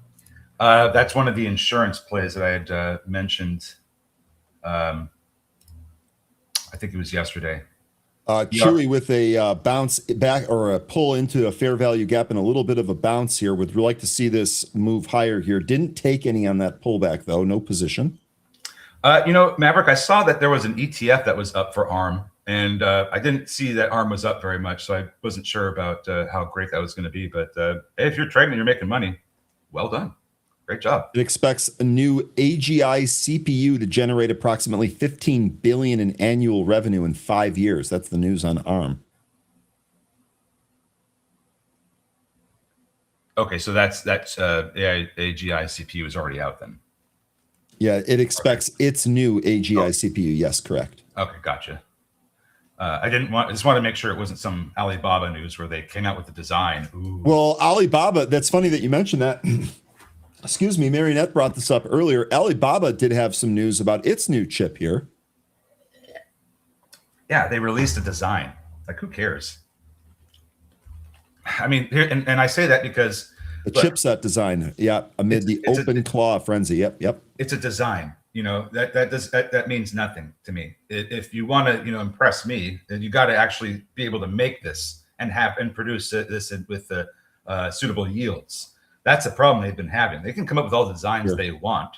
If they can't produce these things and have high enough yields of these chips, what's the point? They're just going to buy more American chips or South Korean chips.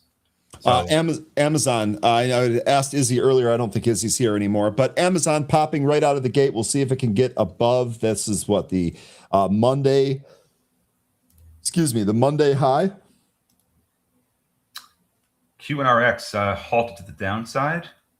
Could not hold above that VWAP. DXYZ also coming in. BZA, everything's coming in. BRZE, this is the one I wasn't sure about, and I had a lot of misgivings. This one really coming in. Really. I'm sorry, did you say BRZE? Yeah, that one really coming in.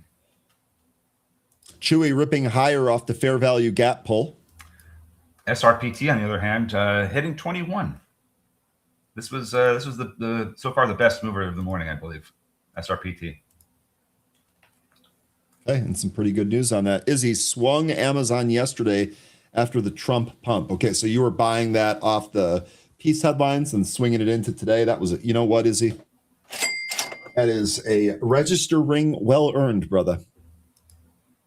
That thing popped right out of the gate here, 213.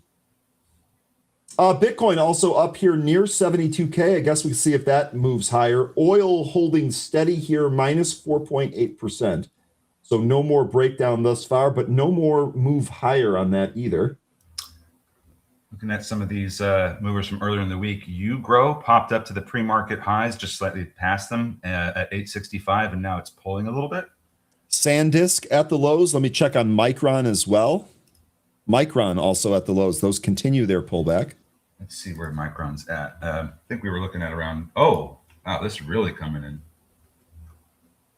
Yeah, I remember I was asking folks about what they thought about Micron at the 50. Didn't get a lot of takers on that. And lower we go. Yeah. Yeah, this will be our second day beneath it, maybe our second close beneath it. But I'd be curious to see what we get tomorrow, because I still think that we could potentially get support from the 360 area. We'll see. A lot of concern about upside at the moment here for Micron, but I still think that this is, once we get some cooling off or maybe some weakness, it'll be back. Nvidia's up here today, but still just in its consolidation range. Looks like maybe 180. I'm seeing some call buying here, but it's not terribly notable. Looks like just short-term trading. In fact, zero DTEs in some cases. The AI is getting some support from the 200 EMA. I don't know that it's going to have enough volume to get back above the consolidation it's put in the pre-market. SRPT continues to climb higher, 2150 now the high. And feed also continuing higher. So this having some continuation from yesterday. Here's your SRPT chart. We can take a look at that. Chewy new highs. So that pull right out of the open ended up being a pretty good buying opportunity. Damn, missed that. Missed that. S&P also at the highs here. Let's see if we can take out what we're at 660 right now. Again, looking at, let me go back to the chart. I'll get you the exact value. I think it was 661 and change on that 200. Let's take a look here real quick. Well, you look at that. Remember, Chewy, 50-day SMA at 27.34 and resistance at 28. Yeah, so here we go. 661.23. That is going to be the closing price that we want to see SPY get over here today. Damn, I'll tell you what, that Chewy trade would have been a good one. That's okay. I think that 661 is going to get tested here in the SPY. That's just a gut feeling. BRZE, after getting support from the 200 EMA area, it's now back up to VWAP. The XYZ went down to 30.03, trying to turn around. Getting a little bit of weakness here in SRPT after hitting 2150. Ondas red, Ondas pulling after that conference call. Looks like it's trying to hold 1060. I'm more curious on where we actually close more than anything else. And I'm sorry, I'm trying to log out and log back into Pro here. So just give me a sec. Hopefully we still hold above that, inside that consolidation channel or that parallel channel. We want to stay in there.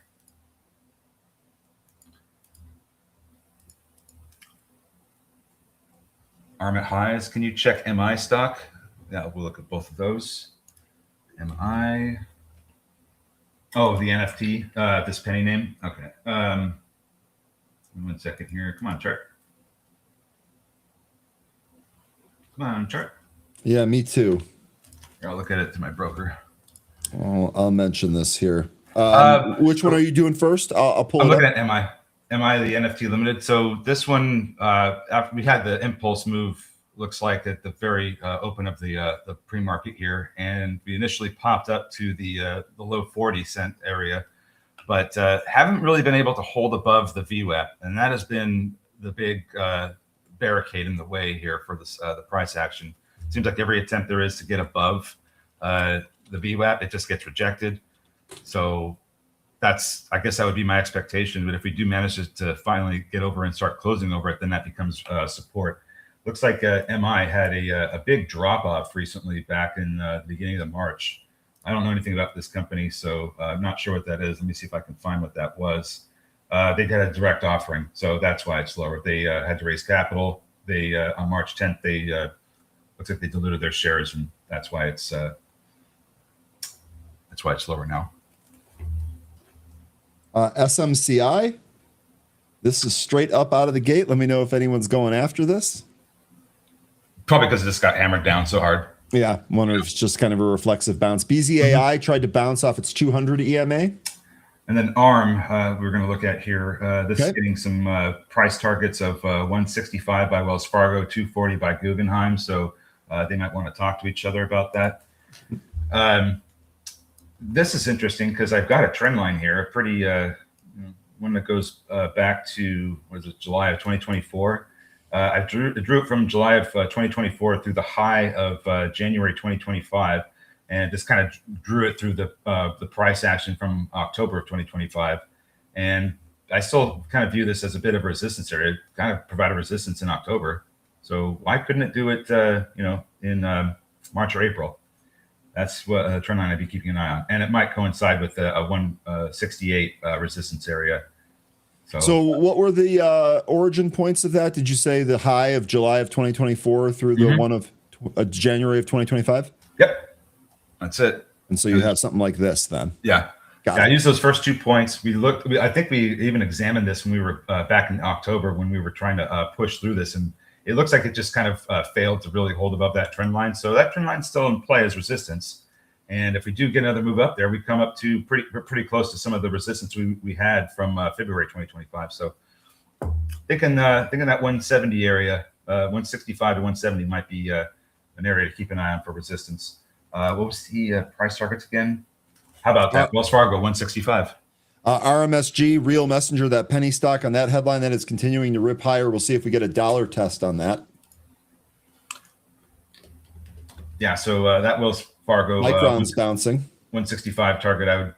I think that's a pretty good resistance area, maybe even a good spot to take profit. SanDisk bouncing. We'll see if these can recapture their VWAP. Maverick mentioning AMD. How's this doing? Looks like this is up 6/3%.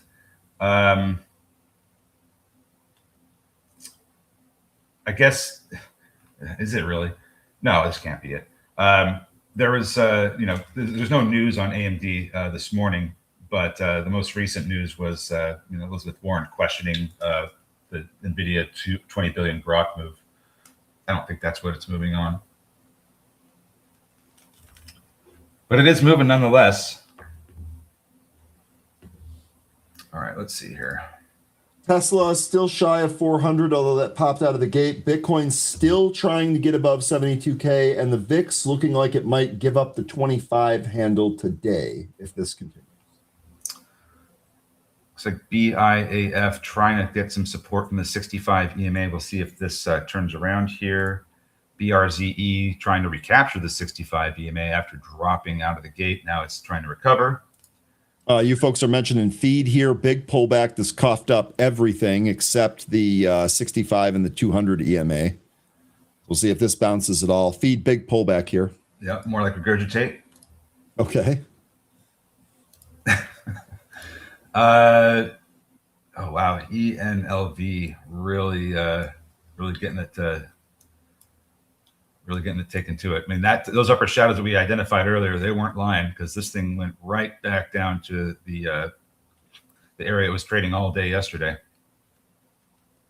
Man, what a pull there. Joe saying, someone convinced me that this market pop should sustain. I'm readying to load SPY puts at 661. So it looks like what you're saying there, without saying it, I guess, is that if this thing can't get meaningfully above the 200, you're going to short right there because that's like 661 and change. Here we go with BIAF through VWAP. We'll see if it can hold. It still has some of the levels from the pre-market to get through. It's not looking too bad, but it's coming up to some resistance. Not a bad 65 EMA bounce there through the VWAP. Pretty good one there. Looks like it's trying to go for 5. Big resistance up at 5. Seller underway. We'll see if there's enough volume to take all that out. SPY pulling back to VWAP here. Positive ticks, actually a high tick there of 1472. That's pulled back to about flat.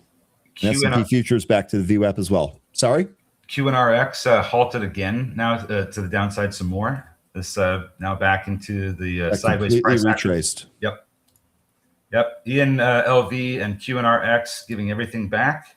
NXTT giving back even more because they had the offering. So this thing, wow, not great for NXTT. Let's see here. MI, this also giving back that entire move it just did for the past 15 minutes out of the gate. So it pulled a penny stock? It yeah. I love this. Cyril saying Elon should have called Optimus something less menacing, like Robbie the robot. That's not bad. I would have loved for it to be Johnny the robot. Well, if you get 113, you can name it whatever you want, as far as I'm aware. You've watched movies. Please tell me you know what I'm talking about. I have no idea what you're talking about. Never watched Short Circuit? No. I know of it, but I've never seen it. Is that one that on the must-watch list? I guess you were personally offended at that. So. Oh yeah, that was a great childhood memory to watch. The first one maybe not so much. The second one, that was the best one I think. But to certainly watch Short Circuit and Short Circuit 2, especially Short Circuit 2. Yep, Johnny 5. Yep, that's it. Rocket Lab blasting off here today. Love it. Also, SRPT, more highs in this session. 2189 now the high. So it looks like when I had mentioned about NXTT getting hammered down, it went into a halt. Now, Cyberdyne Systems Model 101, that one I know.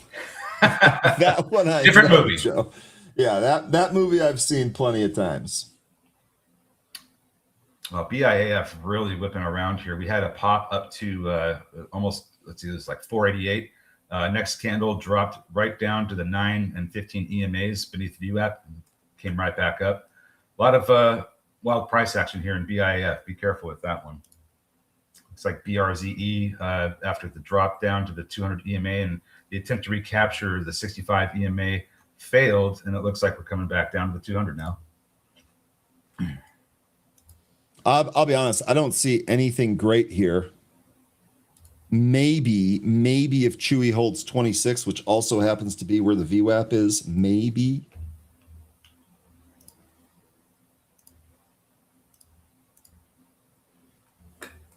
Don't name your robot Hal. Yeah, that's not one to have.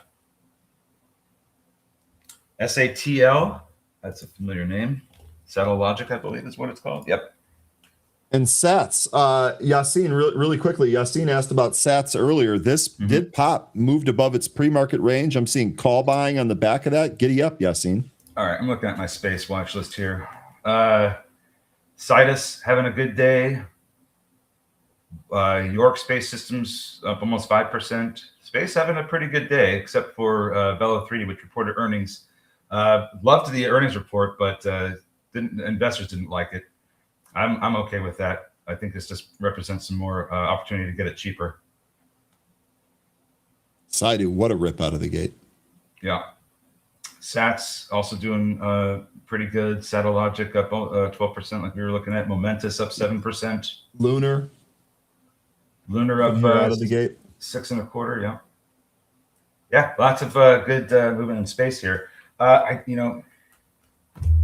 me see if there's anything related to that, because there should be something that's driving all this. And I get the sense that there's something. I just don't know exactly what, but I feel like it might be the upcoming Starship launch because, oh man, I posted some videos about what they've got going on at Starbase and the Building 4 that they've got going on right now that they expect to be completed by the end of the year. We're going to just be pumping these Starships out with that thing. I mean, just pumping them out. It's going to be amazing. Ondas bouncing here. So that pullback down to 1060 is met with a bounce. We'll see if we can recapture 11. Maverick looking at Circle, CRCL. That's having a nice bounce after getting shellacked yesterday. We'll see how much of that we can get back here today. Got any targets, Mav? Looks like there is trying to, there is some recovery, trying to happen here, but it doesn't look like it's got enough strength. Meanwhile, SRPT is printing over 22. That was the best one this morning. 13, here's a question. 13, would you ever consider moving to Mars? No. I'd love to visit, but I don't want to move there. I'm guessing you'd want some assurances you can make it back. Well, yeah, and I don't hate Earth so much that I want to go to a planet that has zero infrastructure, resources, people. I know there's some people out there I'm sure would love to, but that's their cross to bear. I am a big space guy. Like, I'm into technology, the final frontier, watched Star Wars and Star Trek as a kid. I don't want to leave Earth. I want to leave Earth. I'm good here, to be quite honest. I want to leave Earth. I want to go into space. I'd like to come back. That's what I want. Okay. I'd like to come back. Yep. There is no coming home from Mars, says Fairchild. Not right now. Trey says it's too long of a commute to visit family. Some people might appreciate that. Not me. Okay. Market big pull here. Looks like we did have a headline that no confirmed date or venue has been agreed on for the talks. That's impacting the market. Just some girls. Sometimes what you'll see is profit taking or selling the news. That can happen with stocks like Ondas, especially ones that got a very close following now.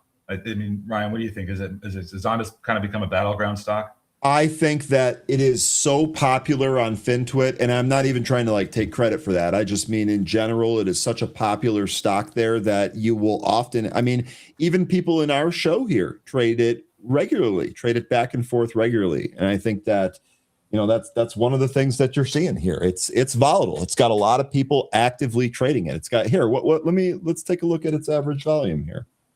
The stock used to be a ghost town. Now it's all popular. It averages 96 million shares a day. So I'm always the case. Yeah, that was definitely not always the case, and I'm entirely unsurprised to see the kind of volatile movements that it has. Ultimately, though, here, let me get you that exact value again. That's on a different chart here. Ultimately, for Ondas, what we want is to observe the closing candle here today. We want that closing candle to close above 1078. We're currently at 1085. BIF new session highs on its way up to 5. A couple trades in this one, but a little nervous about what happens at 5. Maybe we just blast right through 5. Just don't know if we're going to see that volume expand that we need in order to get through it. But we're climbing it up there right now. We're hitting it. So. GEV printed 940s today. Love it. And I do think that we're going to see some of these space stocks start to come back, especially if we do get these. I say when we get these Starship launches again. Let's just wait and see what happens, because I think we're going to have a really good time with the space stocks. Lots of call sweeps here on AG. This is First Majestic Silver, Canadian silver company here. Tons of call sweeps here. Looks like the December monthly contract for this year strikes our 30, 25, 25, 25. So 30 and 25 your strikes, but all those expiries there in December. Side of space, Billy. This is looking like it might have some resistance at 3 or just shy of 3. Going to need to see some big volume expansion to get through that area. I'm just looking at a daily chart here and seeing how this was previously a support area, and then it became resistance back in January. So here we are trying to make it support again by recapturing it. And I think it's going to take a good amount of volume to get up there. So just something to keep in mind. We could see a rejection here around the $3 area today. But as long as we hold above that 50-day SMA, we might be able to continue hammering it until we break through. All you Ondas, Daddy, bringing Yeah. Ondas to the masses. Look, Daddy's got you. Daddy's got you on Ondas. See what you just did? Okay, that's all your fault now. You got Hey, Ryan. You got look, Ryan going. most things are, it turns out. Most things are, in fact, my fault. That's how you gas him up. Just call him Daddy. Man, oh man.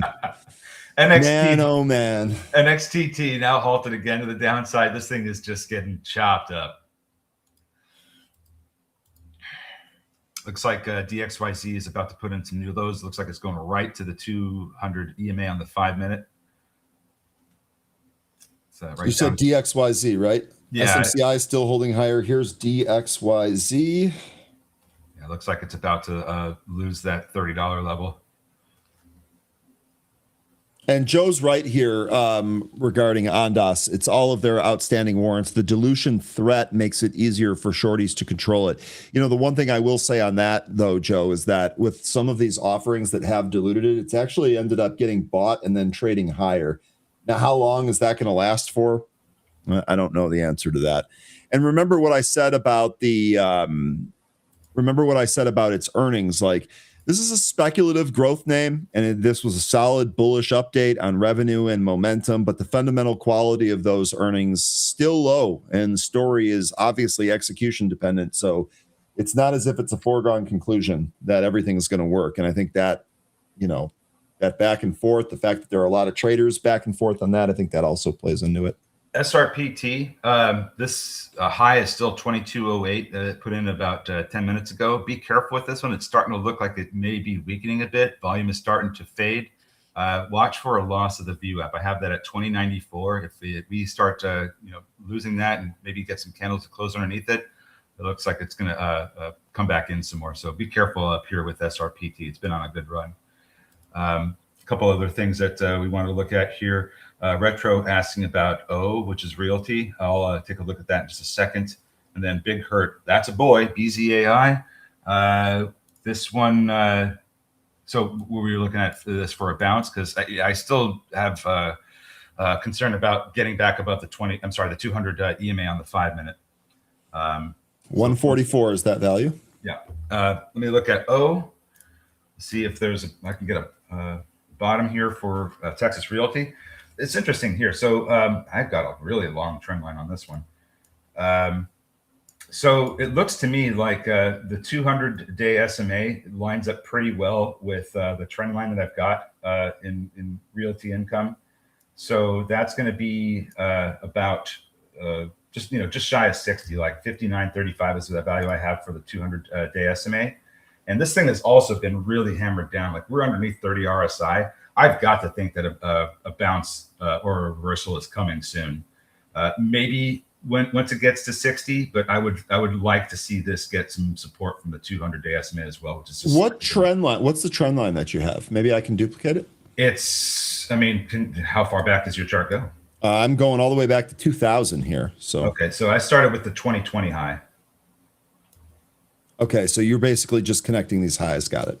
Yeah, I kind of drew a little bit through the 2022 highs to match up with the 2024 high, and that seems to have worked out a little bit better here because we got a breakout over that and a back test in January this year, and then we rocketed up to the highs in February after that back test. So I kind of like where the trend line is.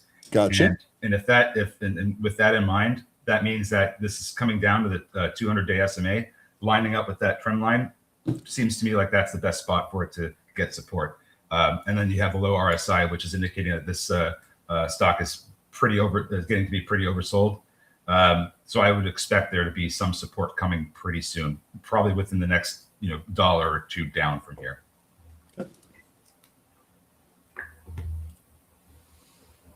Yeah, it's a good one, especially if you're looking to have some kind of a REIT. I think it's a good REIT name, at least one to have in your portfolio. Just wait for it to find a bottom. I think that bottom should be coming soon. Chewy, more new highs here. 27 test on deck. That was actually a pretty good pull into the fair value gap on Chewy. Fantabulous. That was the best new setup that I saw here today. But DXYZ right down to the 200 EMA on the 5-minute, and it's getting a reversal for the moment. I don't know that we're going to recapture some of the other levels, but big bounce right there at that 200 EMA. Chase saying thoughts on VCX. That's that Fundrise fund that has the SpaceX in it. This thing's just been a massive move on its IPO. I mean, look, if you ended up catching this, great. Stock is up another 71% or 224 points here today. This is not something that I would advise anyone go after. I would be very careful with this one. This thing has like a net asset value of 17. Stock's $500. We're going to talk about this one tonight. Like in Happy Hour, we're going to talk about this one for sure, especially if some of our folks that show up that like to go, did you see this one? Yeah. This one is on a tear. I don't know where this is going to end up going, but it's interesting when I look at the first day it traded, kind of was a bit of a neutral candle, and you got some print underneath 100, but it pulled itself back up. So it looks like for now, and when it comes back in, $100 might be a support area. I mean, this thing is spread $4 whole dollars. Oh yeah, this is not something I would want to touch. Halted to the upside, 556.29 VCX. If you can hang on for this ride, then you're doing great. But I don't think I would be wanting to jump in now after all these moves up that it's had over the past week. No doubt. And so looking at the SPY action here, we traded up out of the gate, immediate reversal down to the lows. Feels like a trap. It's a trap.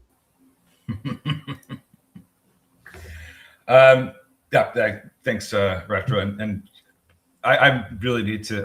I was looking at SpaceX and doing some research on it yesterday. That's why I got all excited about the building 4 that they have going on there and how they're going to be mass producing these things. I'm just super excited about it. Orbs.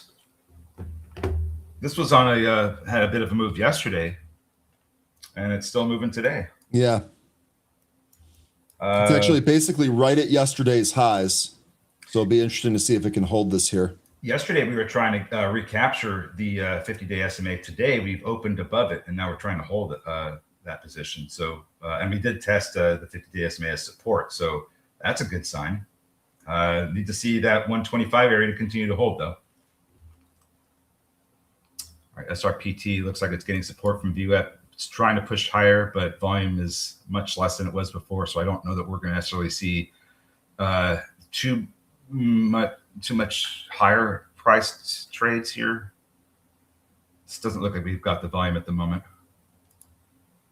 Fly is indeed flying. I actually just had that on the screen here. It was nothing but green candles up to the high. That is still the case. Another name on the space watch list.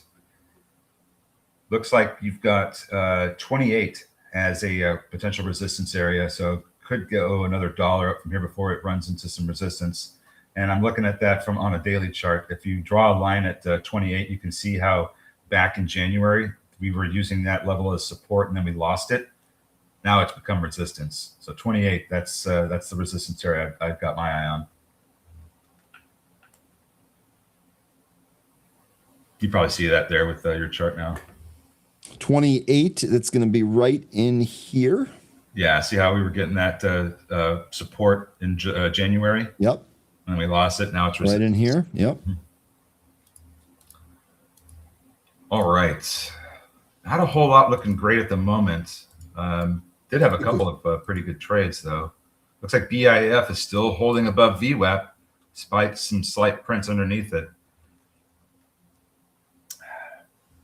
Air, mentioned by Jay Rice, nice earnings reaction. IBRX over the 780 support resistance trend line.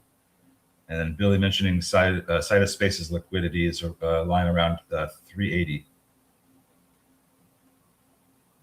Now, AIR, that was on our stocks in focus here today. The name of the company is AAR.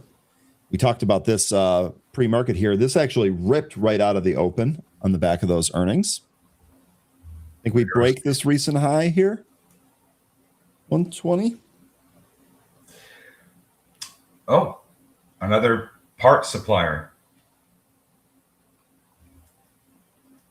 for aerospace. I think that's going to be important. All right, BIF finally losing VWAP. We'll see if this candle closes underneath it.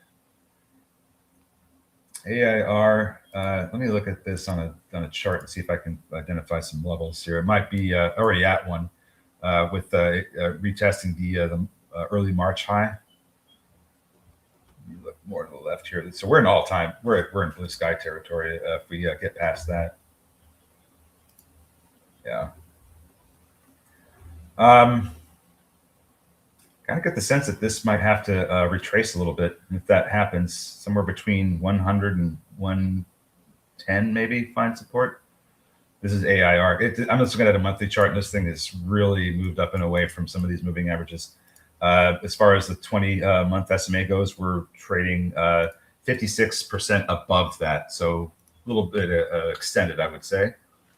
Real quick, 13, I'm going to give the poll results from earlier. Our question here was, do you think Tesla plus SpaceX merger is a good idea? Yes, it would unlock huge synergies, comes in at the top spot with 35%. Neutral, depends on the structure, comes in at 29%. And no, it would create too much risk, comes in third at 25%. And just here for the stock moves, comes in at 11%. So it looks like the majority of poll voters think, yes, this would be a good thing. It probably would be. I think that when you consider the manufacturing capabilities of Tesla, that could be very, very helpful for what they plan to do on the moon and on Mars. I don't think we should really be thinking about Mars right now as much as the moon. To be honest, Mars is still a ways away, and I think even recently Musk said that there's a little bit more focus on the moon right now. But I don't have really much to say beyond that. Reggie here, Google is in the toilet. Google actually beneath 300. I think that's what you mean here. Got to get a long position on that. Google here, this has been a great one for us. We had a recommendation from one of our happy hour members that this was absolutely a buy at 140 last year. That ended up being really, really awesome, although I sold too early on that. Reggie, I would turn that around on you a bit here. What's the entry point on Google? 285, 284, lower than that, 270s? Lower. Thinking maybe 250s? Lower. Why don't you just tell me what the... I think we're going down to the 240s. Okay, so right beneath that 250. Now, does that have to do with this trend line here that I might want to extend out? Maybe. Your laugh says it all. Indeed, that's the target there. Yeah. 13. That was pretty perfect. I'm not going to lie. Yeah, and I'm also keeping an eye on that consolidation from September and October. That area, we could also see some support. I don't necessarily know that we're going to go right to the trend line, but just taking a measured move from the this kind of looks like we're putting in a bit of a head and shoulders pattern. So I'm just making a measured move from the neckline and the highs to the neckline and where this could potentially go. So if you take that measurement from the neckline to the highs and invert it, it takes you down to around 240. So that's kind of where I'm looking at here. Yeah, so it's basically a 50 point. That measured move is basically 50 points, and you're looking at that from here to the downside puts you right at 240. It makes total sense. Yeah, and that's fine. I mean, this thing has had a great run. Needs to cool off. Goes down to the 200-day SMA. Great. Still think it could go a little bit lower, and if it does, I think if we start putting in a bottom underneath that 200-day SMA, that's going to be your indication of a load zone. Market so far holding 255. VIX still in a 25 handle. That's pretty much sideways. And Bitcoin just did not have the strength to clear out 72K to the upside. That's been our one of our best risk on indicators. Yeah, I think that you're still going to get some chopping around with that for a little while. And that's fine if I'm in the minority camp with that. I know that there's some folks that think that this is going up higher much sooner than that. Interesting options trade here. Interesting, unusual options trade here. We had UAL, which is United Airlines. You had traders buying the June monthly 105 call. They swept up 3,000 contracts and paid 2.23 million on that trade. That is an upside bet on UAL for the summer. Let me see what we can get from that. And you know what? That is confirmed 100% a new long position there. There was 700 in the open interest prior to today. There is a 3,000 contract sweep. That again, the June 105 call for United Airlines, ticker UAL.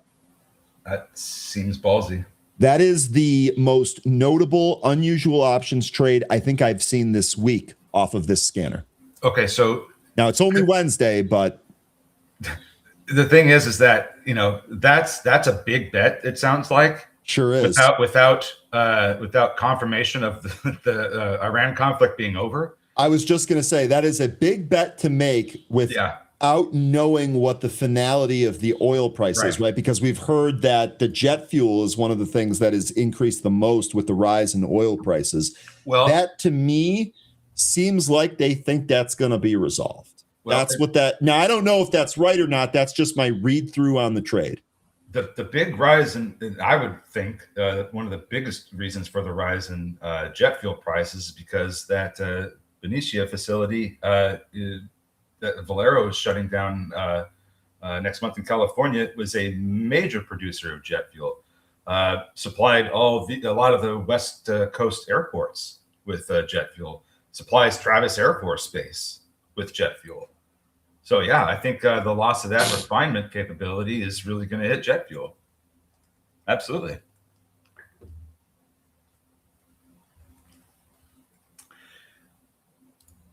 All right, let's look at. Oh wow. Okay, so glad that I said what I said about BIAF. We could not get up to 5, and this thing has now lost the VWAP and is now losing the 65 EMA, and it's looking towards the 200 EMA. So that's all she wrote for BIAF this morning.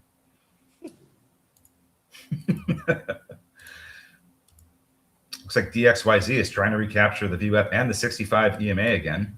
Looks like VCX is open too. So that pulled, it looks like 575 was the high, currently in the 540 handle. Might change by the time I finish that sentence. It's moving around so much. JD, that refinery fire I think you're referring to is in Texas, close to the Louisiana border. I don't know exactly what they refine out of there. I'd imagine a lot of it has to do with diesel, but I don't know that for a fact. I just know that the refinery that they're shutting down in California was very important for airports and the Air Force and military out that direction, because there's really not a reliable supply after they shut that down. It's going to have to be more of it's got to be transported in and shipped in, so increases the cost of that. And I don't think that, I'm not sure that the Valero refinery fire had much to do with jet fuel prices, because I frankly don't know what is refined there. But I know that the California refinery is the big issue with that jet fuel. The XYZ still trying to recapture that 65 EMA. Looks like NXTT, after all that falling from the offering, it's now trying to recapture some levels here. It's turning around after hitting 45 cents, trying to get back up to the 65 EMA. I get the sense that if this does recapture $1, you're going to find some resistance around 110. GameStop reported earnings yesterday after hours, and while it looks like there was kind of a volatile candle, really nothing happened. We're up 0.8% here today. Did say that their cash position grew to $9 billion. What do you think they're going to buy with that?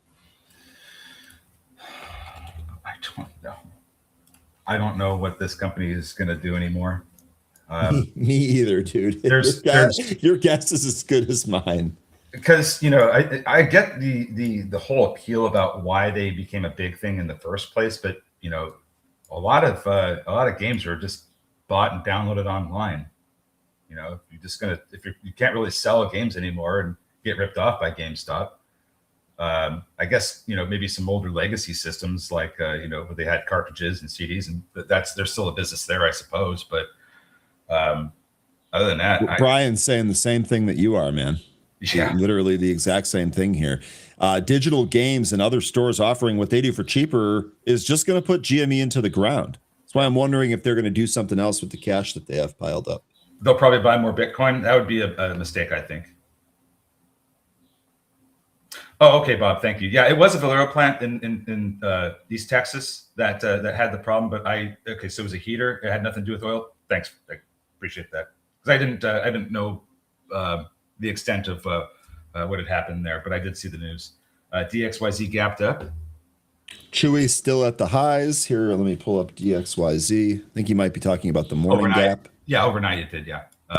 In the trading right now, it's just recapturing the 65 EMA, which is something that we want to see, but need to start closing over it now. Seeing Ondas puts get bought here. Those are the 1050s for this week. So that's a short-term trade. On your Commodore VIC-20? Wow. What a badass.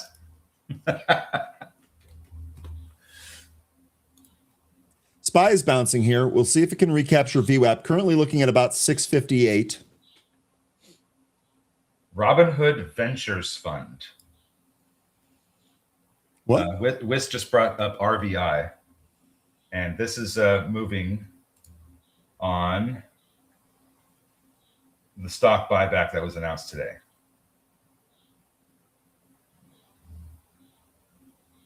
I didn't know that this thing even existed. I don't know that I've ever pulled this up.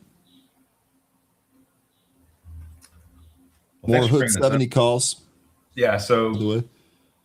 I would have to learn some more about this because I didn't even know this existed. But thanks for bringing this up. Looks like it's having trouble with 32. Take care of yourself, Big Hurt. You'll get him tomorrow. You'll probably be done before we even get through the welcome message. Yeah. Take care, Big Hurt. Fly getting more mentions here. Fly actually took another leg up after kind of consolidating for 5 minutes. NXTT open and still trying to capture some levels here. Looking for $1 pretty soon. Looks like we are getting some recovery in the other names as well. DXYZ still trading above the 65 EMA. BRZE recapturing its VWAP as we speak.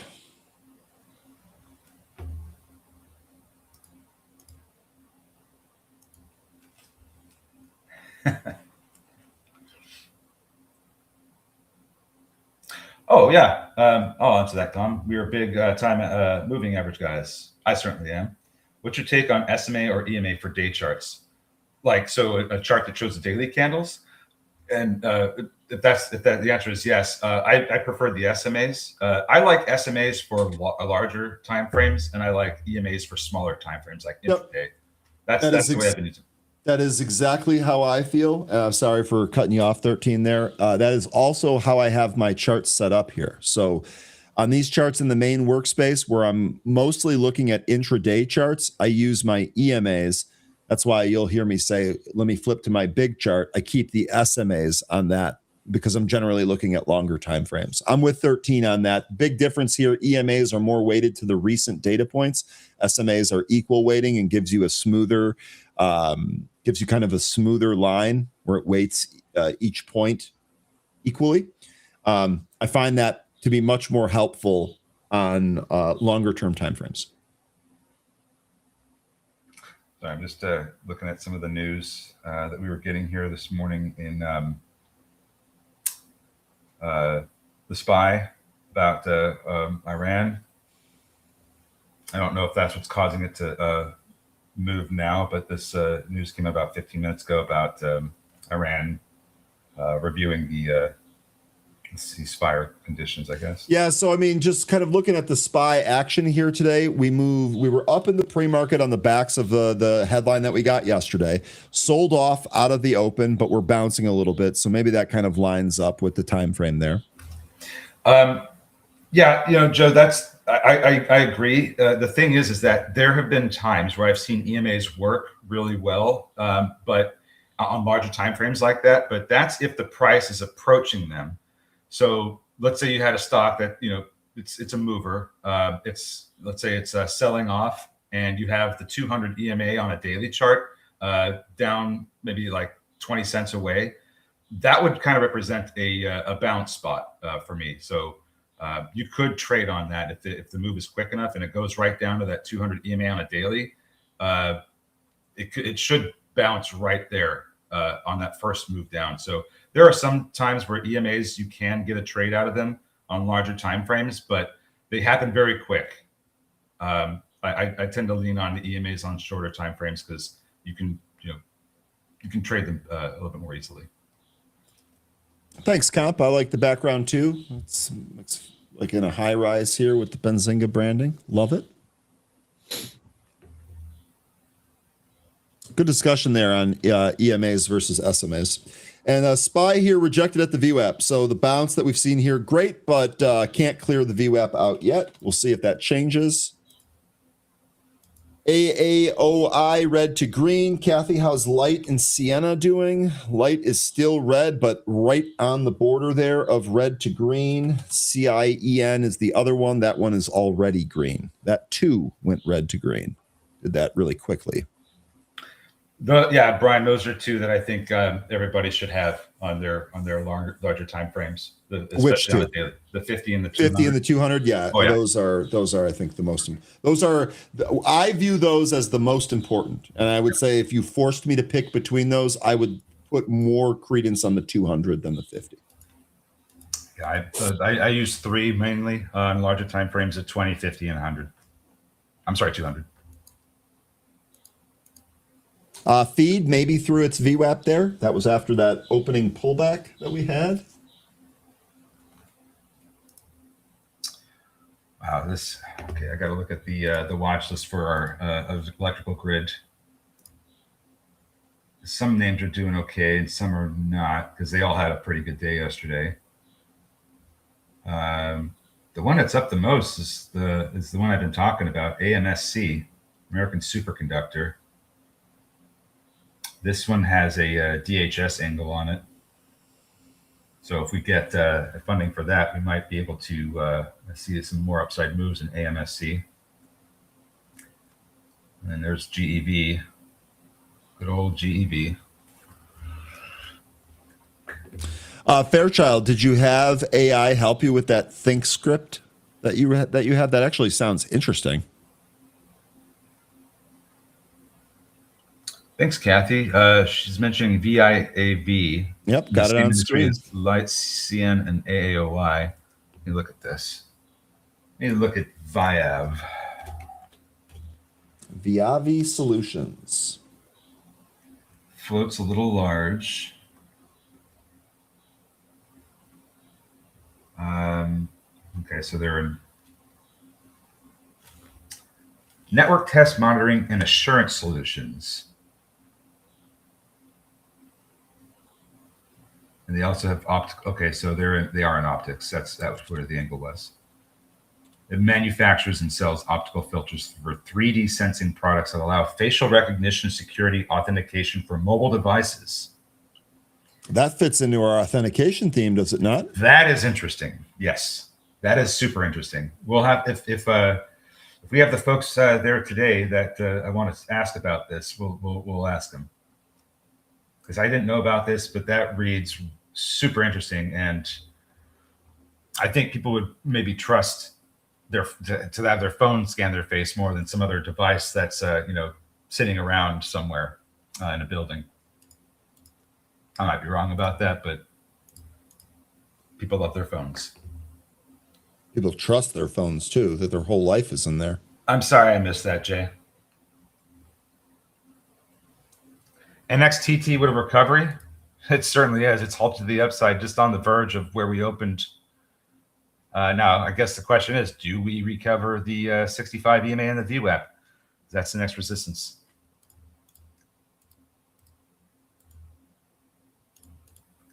Yeah, and DXYZ also recovering. Now SPY made it through the VWAP. See if it holds on the way through the VWAP. Oh, all I had to do was say it. All I had to do was say it.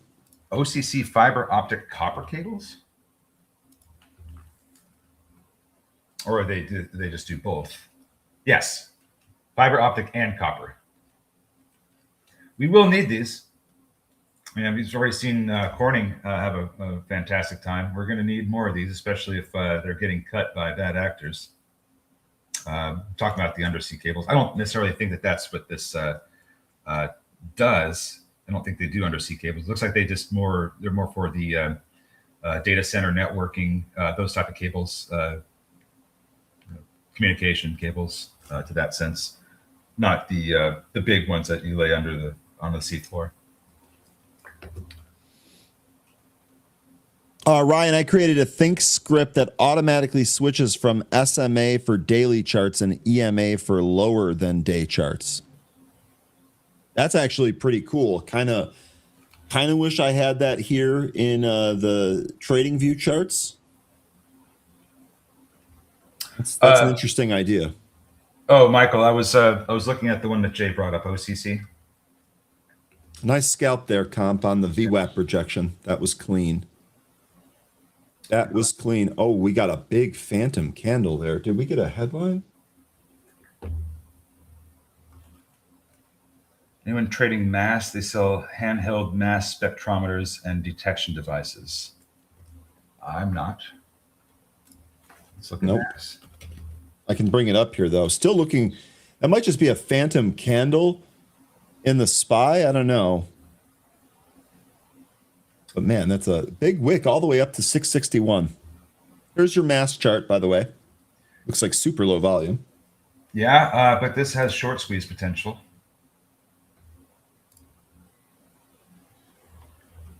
Do not like the way this chart looks.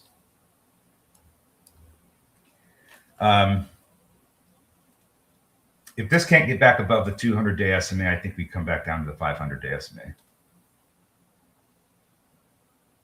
I think that's where I'd be with mass right now. That's what I think needs to happen. If we can't get back above that major moving average, then this is probably going to weaken. I don't like the chart formation right now. It looks like it's struggling to get into above 7 into the 8 area. Take care of yourself, Corey. Good to have you here. Yep, take care. And if we can't get back above that moving average, I think we go lower. Look at American Tower. This is a theme playing out. Satellite names crushing these cell towers, new lows. Take care of yourself, Judge. Take care, Judge. Also, AMT, I think this is one of the companies that has more of a legacy tower. They don't update them as frequently as I think Crown Industries does. It's CCI, I believe is what I'm thinking of. Crown Castle, yeah. That one should be down too. It is. Actually, we're looking at, what is this? 10-year lows? 10-year lows in CCI?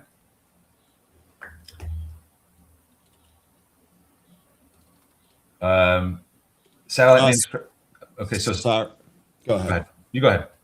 Selena, VIX is 25.35. That's it.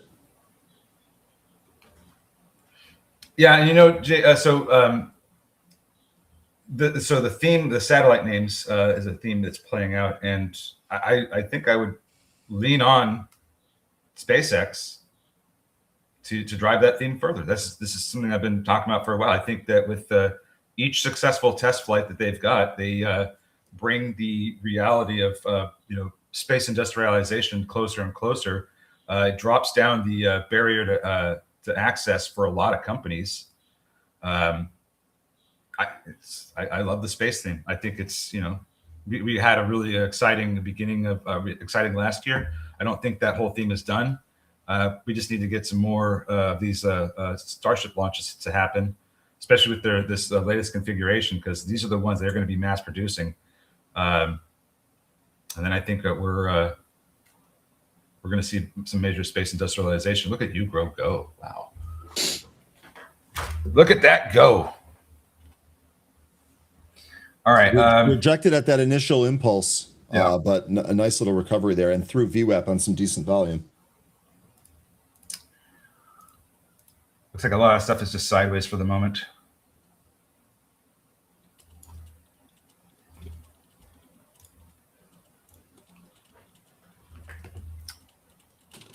Are you okay? Take care later. Later, Gator. Take care, Gilborn. Corey. That's Corey. Oh, take care, Corey. Yeah, I brought up Rocket Lab earlier. Didn't stay on that very much, but we talked about the whole space theme. That's all seems to be moving.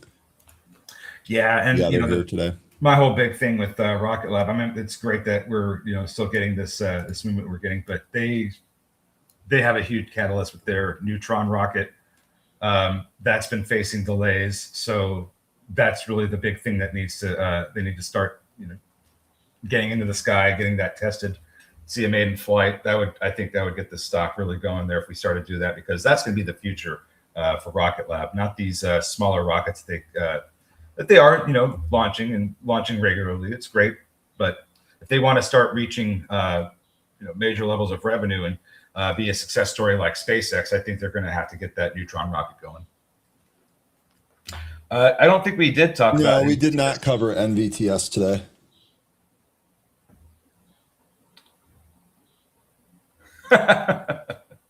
All right, 13. We are basically out of time here. You got any closing words for the group? Boy, where is my mouse? There we go.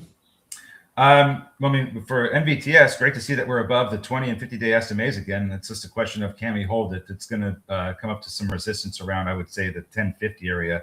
We'll see if I can get through that. But today we did have some pretty good trades. This wasn't the most the most exciting day for the movers, but you expected to have days like this. A little bit more uncertainty, I would say. Probably going to see some more chop until we get some more clarity on what's going on with Iran. But I do think that these space plays are going to get real interesting. So just keep that on your radar. I'm going to bring you some more updates on what's happening with SpaceX, and we'll see if we can time some of these trades appropriately. But until then, folks, have a great rest of your day. I'll see you tomorrow, and take care. Goodbye.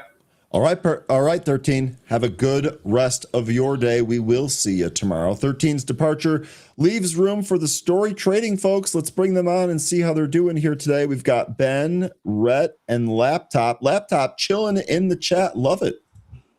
And I of course love the bow tie, but I've already told you that a number of times. All right. I had to comment on some of those space stocks you were looking at in the earlier feed. Yeah, good. Space has been a theme that we've been on for a while. Glad to see that you're on the same thing. Ben, let me get your charts up here. What do you got for us today? Yeah, well, it's all about the space stuff. We're all over this early pre-market, but I wish I did bigger size, man. I just took a quick scalp in ASTS. Sweet. Look at that. Oh my gosh. And look, the only thing I'm still in is SATS, EchoStar, SATS right now. I do want to let you know, Ryan, I don't know if you got the memo. We are going to have Money Mark Gomes join us. Look for him in the studio if you can. Bring him on like somewhere time around 10:45, 10:50. He's going to give us his take on WATT earnings, WATT. Okay. You can see, look at this candle. It's crazy. It was had a dip and rip in the pre-market I saw this morning. Yes, and we bought the dip. Hey. We bought the dip in size. I bought the dip, and I alerted everyone. But there was some worry because they did a massive ATM offering in the quarter, and I think that's why it was sold off. But we bought it, so he's going to come. His expert on this stock. He'll tell us more about it in like 15 minutes from now. Okay, that sounds really exciting. Way to go! I'll get out of your hair. Have a good one, guys. All right. Awesome. Appreciate it. Hey, Ben, still on EchoStar, ticker symbol Sierra Alpha Tango Sierra. Hold on to that because that is the other way to play SpaceX. Yep. They have a holdings in SpaceX as well as DXYZ. Yeah, here's my space list. DXYZ is probably super overvalued though, but I like SATS better. And by the way, there's another one called XOVR, which I guess people don't care about, but it's a public-private crossover, and actually 10% of their portfolio is in SpaceX. So some people may not know that, but it's only 10%. It moves more, I guess. The other 90% is like Microsoft pounds here, like public stocks. Any case, so my space stocks I got here. Number one pick of the day for us was ASTS. Man, Rhett, we should have held on. Oh, I know. All options. I mean, this is our favorite stock. We've made so much money on it over the years. I sold it around 94 and it sucks. Yeah, It's I know. I just right took a now. quick scalp. I mean, I Did you made see the account? My account, it's glitching. yeah, I saw. I saw. I mean, are Crazy. there laggards here? Maybe Redwire is a little bit of a laggard that can get to the 200 DMA today. Maybe has another 30 cents in it. I gave look at these targets I gave at like 6 o'clock this morning. This is crazy. And pretty much all the targets hit. So SpaceX IPO, all right. ASTS 9583. Did that hit? Let me pull it up. It hit. Rocket Lab 75. Where are we with that? Oh, it just hit. Rocket Lab 75 just hit. Planet Labs. Where is it? Planet Labs. I'm looking on my phone. Planet Labs 35. It hit. SATS 121.64. That hit too, right? Where are we now? Yep, that hit. We're right there right now. Lunar 20 hit. Tesla 392, kind of tangentially related. It hit. Did it hit 395? Did it hit the other target here on Tesla? Yeah, it hit too. Redwire 988. Redwire 988 hit. That's the one I said it might have some more room. That hit too. Every single target on this list that we gave you at 6 o'clock in the morning hit. That's crazy. And also, we'll see. We'll talk about MU and AOI as well. But yeah, man, we should have made so much money. You know how much, like back in the day, we used to make so much money, like going like 5% of our account in ASTS call options, like stuff like that. But like, I've just been very tentative because of the market conditions. Here's a great comment to start us off. Ready for this one? How Yeah. did you guys like the BZAI earnings call? Any thoughts at these levels? BZAI was just beautiful. I did my homework like usual. About an hour before the market closed, I read I scanned the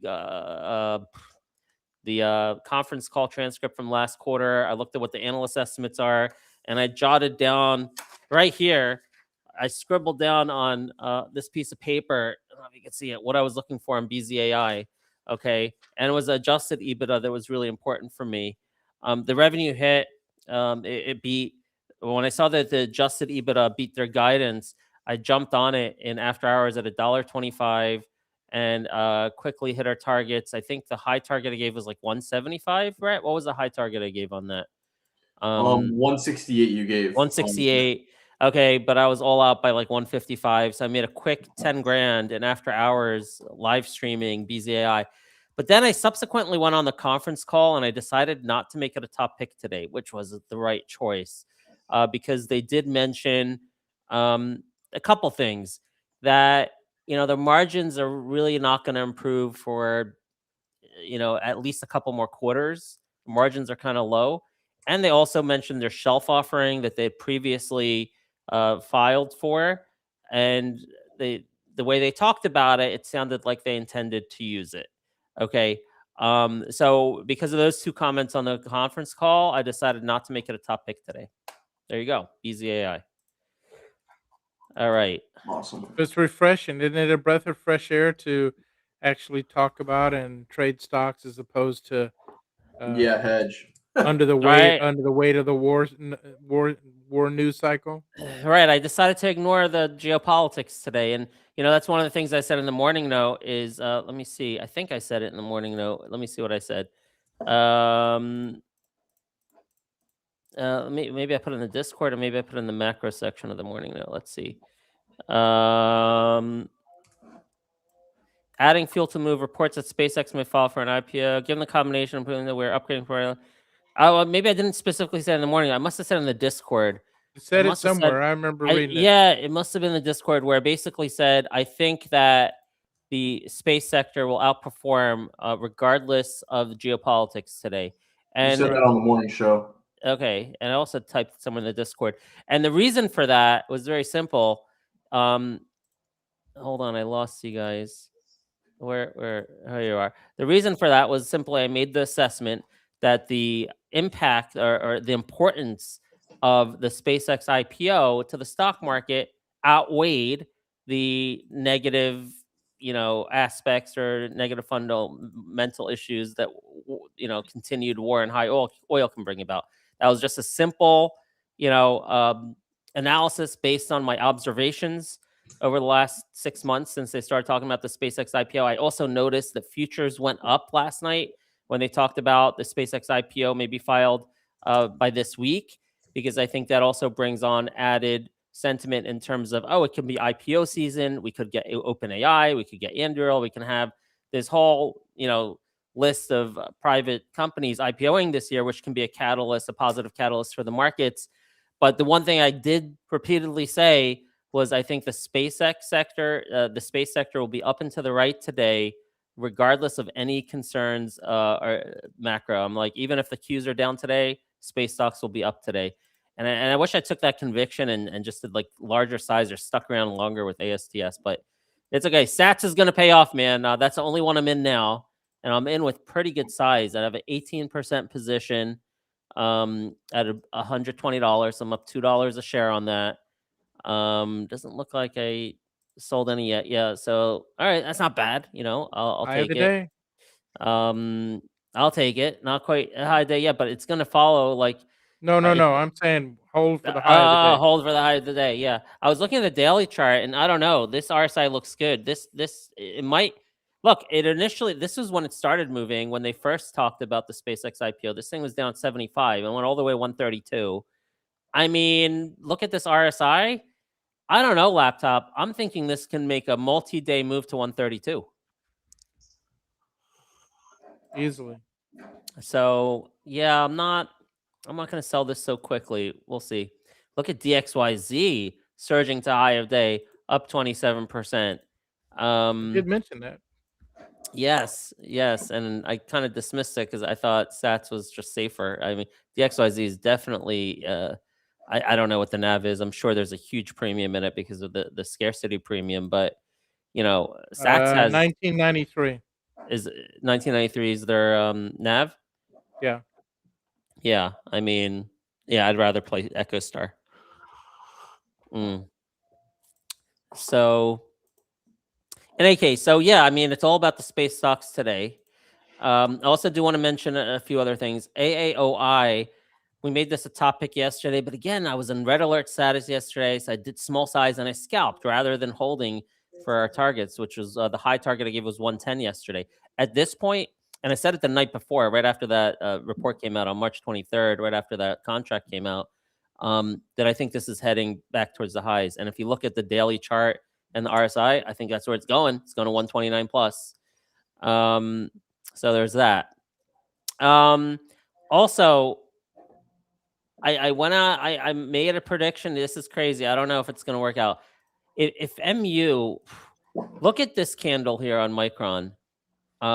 See, this is what I'm looking at. I'm looking at the 50 DMA. Yesterday's close below the 50 DMA was the first time since March 6th, and March 6th was the only other time it closed below the 50 DMA in any kind of meaningful way since like here, July 2025. Okay. So it did it in July 2025 and it was down for a few days. Okay. But the last time it did it was right here on March 6th. The next candle, you opened and you hit a new low of day, lower than the prior day's low, and it rocketed. So far, the same pattern's following, and the RSI is similar. So RSI is exactly the same, actually. The RSI is pretty much exactly the same since the last time it did this. So if this pattern continues, can we see an open green candle today and this thing closing above the 50 DMA? I mean, that would be crazy. It would have to close over 404. It's 382 now. I mean, there's a lot of bad news out on Micron today. I don't know if it's going to happen. But I'm in this. I'm stuck in this. I've been in this since like 470 in my trade account. So I'm down on it big. But that's something I'm looking at to see if we can. Patterns tend to repeat in the stock market, so we'll see. What do you think, laptop? Yeah, today's a tough call. Maybe eyes aren't on that. Eyes are on the space. The tender offer. That too. Positive. They're taking positive, cash. Yeah. They have a ton of cash, and they're gonna, buy off debt, and that's a good thing long term. And I think there's just so much profit taking that's come in, and then there's some negative stories that SK have been floating Hynix around. and Google and what SD was it? Hynix, did you say that? Yeah, S isn't it SK Hynix? Oh, sorry, SK Hynix. Yes. SK Hynix, yeah, supply coming on. SanDisk, more supply coming on. Google saying they're making some chip that uses less memory or something. So lots of negative stories out there, but that's when you find bottoms. It's when the sentiment Yeah, is really and those bad. those moves are not going to affect uh, Micron in the short term. Uh, the demand for the memory is unbelievable. They said at this point, uh, Yeah, and so they're good through 28 of 2028. I'll say. yeah. Yeah, for sure. I don't think it changes the story, I don't think this is going to be the same cycle everyone's talking about, because the previous cycles in memory were all about device replenishment, phones and computers and stuff like that. Um, AI, the use case is totally different. In the cloud, and I've talked about this before. I talked about this actually. I don't know if you were even in the community yet, laptop. Back when Micron was like, this was a couple years ago. I don't know if Rhett, you remember, and I have to find the voice note I left. I left a voice note in their Discord like 2 years ago. And I was like, Micron's going to be the next NVIDIA. And I made my case about um, memory, that the way memory is going to be used is just unfathomable, the exponential need for memory, because of how people are using AI and how people are using the chatbots. Increasingly, it's like a cumulative use of memory in order for the AI to be able to converse with you and give you, good answers or whatever. It's got to know you, right? And it's got to know your whole. And imagine when, and I think OpenAI is trying to make some sort of device that like listens to your whole day or something. It's going to be like your companion. So imagine like all the entire history of your life will be known by this AI and will need to be accessed by the memory in order to be your friend and agent, and give you, answers that are meaningful. And that use of the memory never goes away. It has to be stored forever, right? And it's just like cumulative and it's exponential.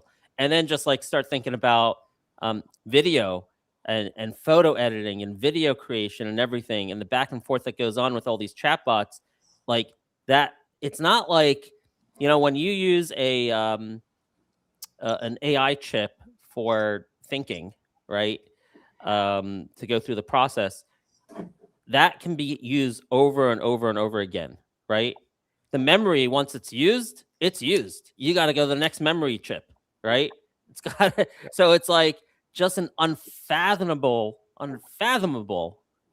like need for memory that's just going to explode exponentially for years. And Absolutely. that's why I had said, Micron's going to be the next NVIDIA, and I said that 2 years ago. So I think that the bears are wrong about the cyclical use case of memory, right? It's not like, oh, there's a new iPhone coming out and people are going to upgrade to whatever gigabytes or whatever. Are they going to do it this year or next year? I mean, it's different. It's totally different. So Micron's my largest position in my retirement account, and I'm not too scared about this dip. We'll see what happens. All right. It's 10:47. Ryan or whoever's running the studio in the back end, let me just also ping Mark.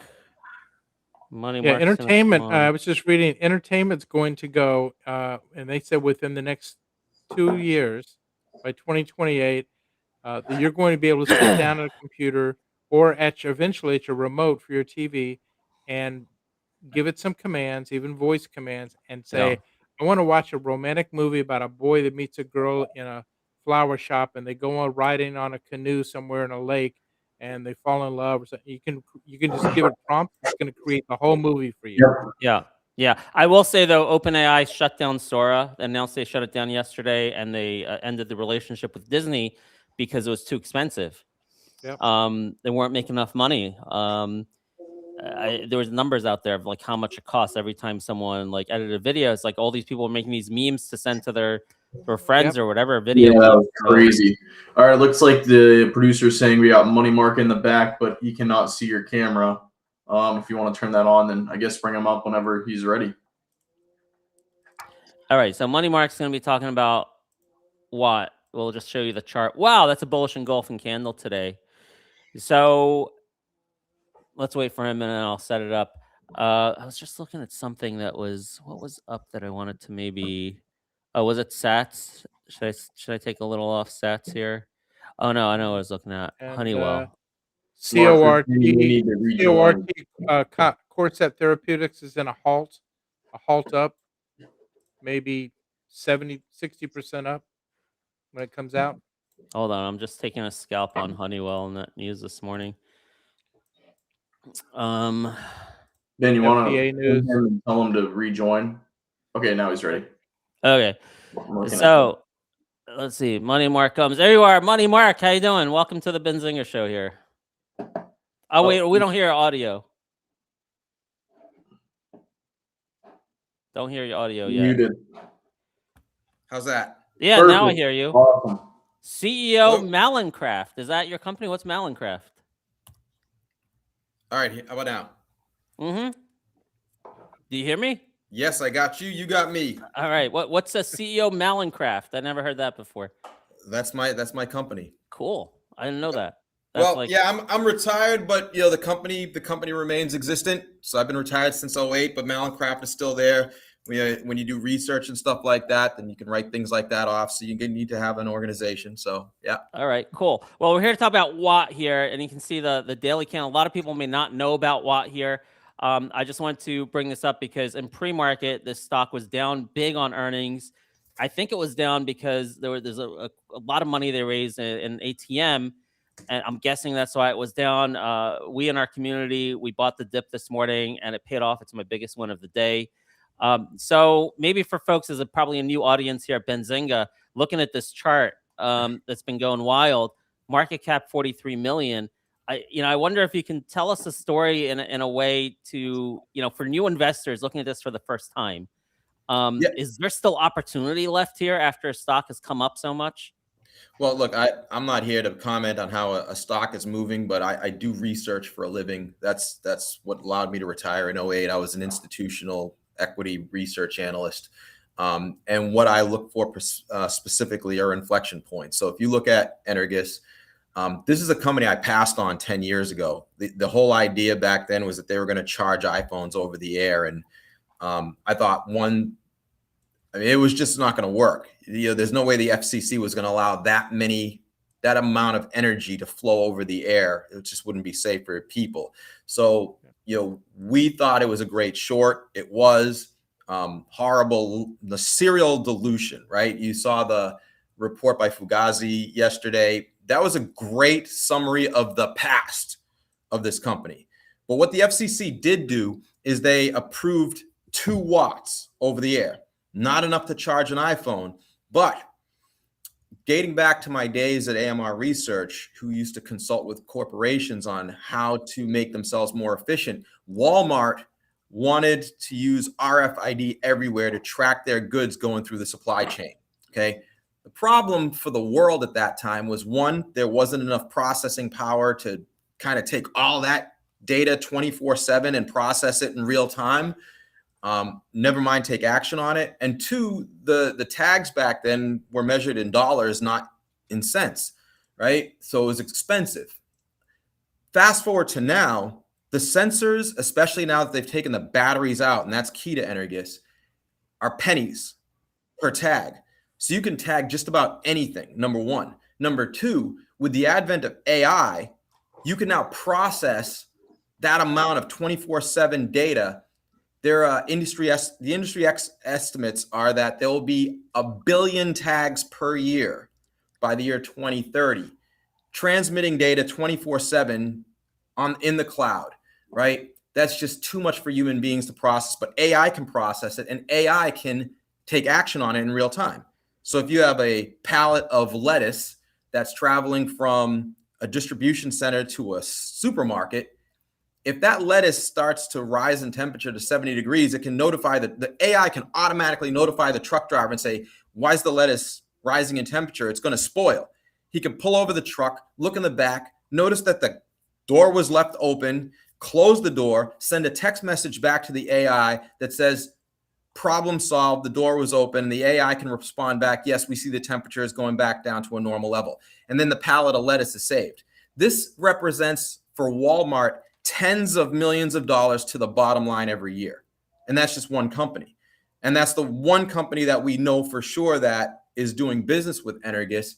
But my team has uncovered a lot more. We're not going to talk about that today, but it's just, I wanted to give you a sense as to how in this particular case, they went from a company that was just a complete money bleeder, serial dilution company, going after something that they were never going to be able to do, charging iPhones over the air, to actually stumbling on something that is actually perfect for them, which is powering these tags over the air in an environment now where batteries are not favorable, right? Because who's going to change a battery on a 10-cent tag? And in the EU, they're actually looking to ban batteries altogether. That makes Energus required for a lot of these things. And yes, there's competition for this stuff, but if you look at who's capable of delivering that power in the best way, in cold environments, in environments where you have to go through walls and stuff like that, right now, Energus is the only game in town. So how you want to value that's up to you, but there's no doubt that people who think this is still the old company, they're wrong. There's been an inflection point, and now you have to figure out what's that worth. So let's see if we can give us a hint on that today. They reported earnings this morning. This is a Benzinga headline. So sales 3.04 million beats 2 million estimate. I don't know that that estimate's true. They pre-announced earnings, so really the estimate was 3 million, and that's why you had a little bit of sell the news anyway, right at the open in pre-market. But this, they didn't pre-announce earnings. So what do you think of this? Adjusted EPS, 5-cent loss. What's this tell you about basically when do you think their inflection point to profitability is going to be? Is that something they've guided for, or is that going to come next Q1, Q2? Like at what point do you think we're going to be profitable here? So management hasn't given guidance on that. I don't think they're going to give guidance on that. I don't think they can give guidance on that, given that a majority of, there's a Wall Street estimate out there for 14 million, right? But the majority of that's Walmart. Walmart's an 8-figure deal. 14 million revenue a year from Walmart? In revenue for this coming year. Right. That's the current estimate. I personally think that's going to change. But just the Walmart. Mark, can I ask, with ahead, that estimate, this is still just a trial with Walmart, as I understand, correct? No, this is a full deployment. Walmart did a proof of concept. They moved to a provisional rollout of about 400 stores, and now they're going wall to wall in all 4,700 stores. This is the relevant phrase, I think, the press release this morning. It says a Fortune 10 retailers planned expansion from 410 to 4,700 locations. So planned expansion, that's the Walmart we're talking about right there, right? Clearly, right? Yeah. They don't say Walmart, but from the blogs out there, the YouTube videos out there, and their key partner being Wiliot, WILIOT. They have other partners, including AWS. It's Walmart. It's the only company that fits the description, and it's also described all over the internet. Okay, so how do we make sense of? They raised a lot of money. Let me see the ATM. Do you know it offhand? I'm looking at the press release here. I don't know the number off the top of my head, but they ended the. As of right now, they have just about $40 million in cash right now. And that's a lot for, I guess the market cap's over 43 million. That needs to be updated because they sold shares. Of course, right? The new share count will come out tomorrow night after when the 10K is released. Right. So you want to take a lot of money here. Here it is. They raised approximately 31.9 million. Was that just Q1? After the end of the year, through March 23rd. So I think this is the line that caused that sell-off this morning. It's like, holy crap, you just sold a lot of shares, dilution. Oh my gosh, so. Right. But how do you make sense of that in terms of valuation, right? They just sold 32 million worth of shares, 5-cent loss.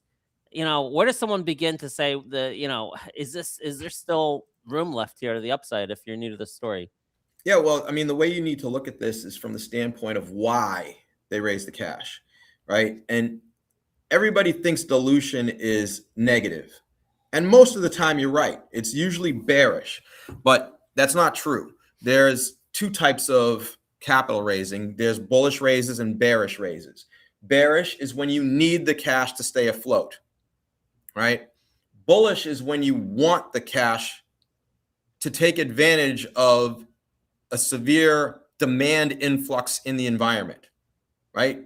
It's expansion capital is what that's called.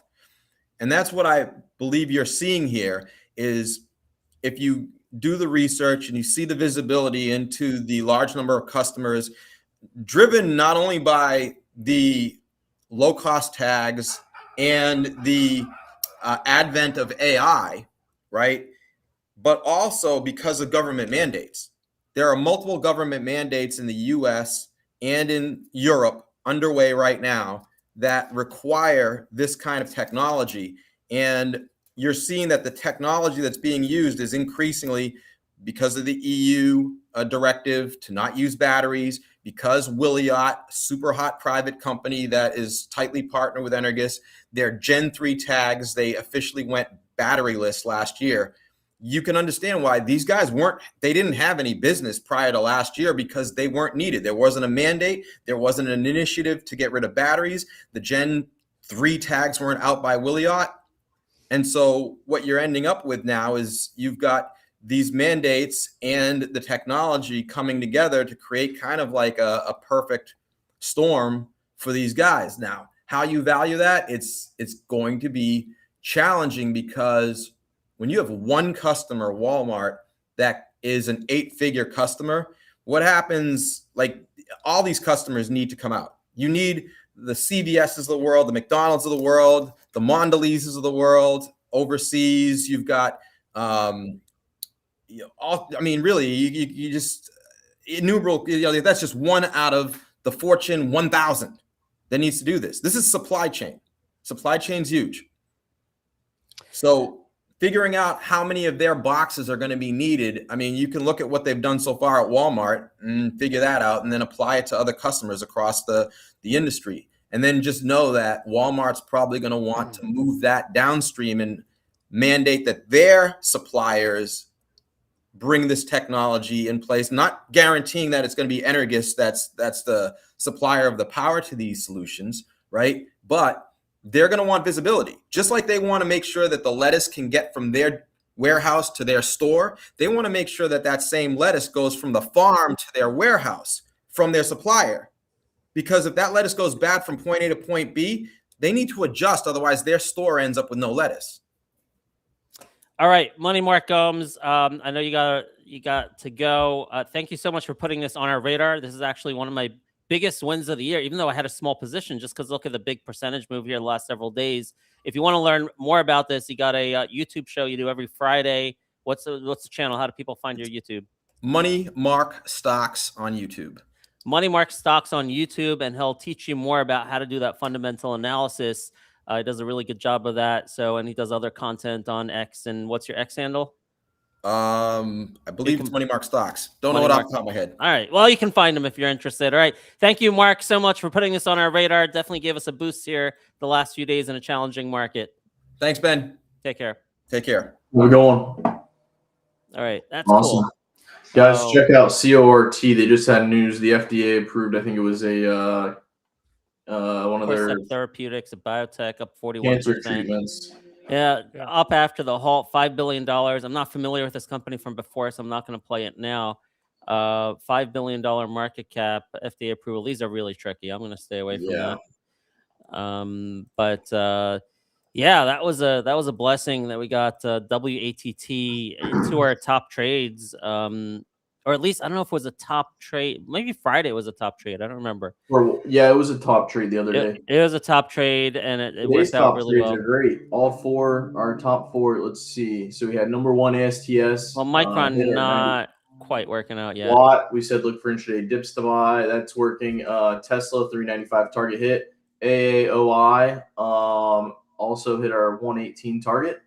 Yeah. They have a swing target, and then MU is the only one that's not working out just Yeah. yet. I mean, every single one of the space stocks hit their targets. Oh yeah. And intraday, we had Right. winners, I think, on Lunar. Yep. Yeah, I played Lunar very small though. Unfortunately, I had a huge position in Lunar yesterday, and I sold it before the close. That sucked. Look Ben at Honeywell here. Ben Sat's going to high of day. Oh, I did shave a little bit off Okay. during the show already, but man, Honeywell, I got. This is going. I think. Let's check that Benzinga news on Honeywell this morning. Let's put that up. Honeywell. It's actually here. I'll show you the Benzinga. Oops, there it is. See, Ryan taught me last time that I can have two newsfeed panels. I got two of them. I have my press releases on this side. Usually, like things I'm looking for on this side, like earnings reports coming out. I put my filters up so I can just focus on the stocks I know and I like. And then I have the general feed on the right side. Usually put the Benzinga wire together with that. But in any case, what's this? NASA ditches lunar gateway for 20 billion moon base. Right, that was yesterday. Anyway, Honeywell signed supplier framework agreement with U.S. Defense Department. Well, here, this is actually the press release. Honeywell, this is the Benzinga one up here at 7:13, and the press release here at 7:02. Honeywell Aerospace Department of War signs groundbreaking agreement to accelerate production of defense technologies. Looks pretty interesting. So let's look at the chart now on Honeywell. Let's look at the daily chart. The RSI, this thing is really sold off. This thing might just keep going. 226.50 next resistance. I'm out of it now, but I don't know. I'm thinking of chasing this, guys. That daily chart's very attractive to me. What do you guys think of that news on the chart? Looks. Hold on, I'm about to sneeze. I think Honeywell's going to keep going. Let me look at it. Look at that RSI, really low. Yeah, I think it'll go up and touch the 50-day moving average, especially with this RSI way down here. Yeah, I mean, it looks pretty good. Yeah.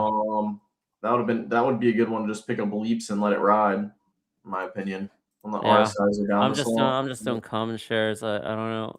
I haven't been too aggressive on options this year, which I don't know.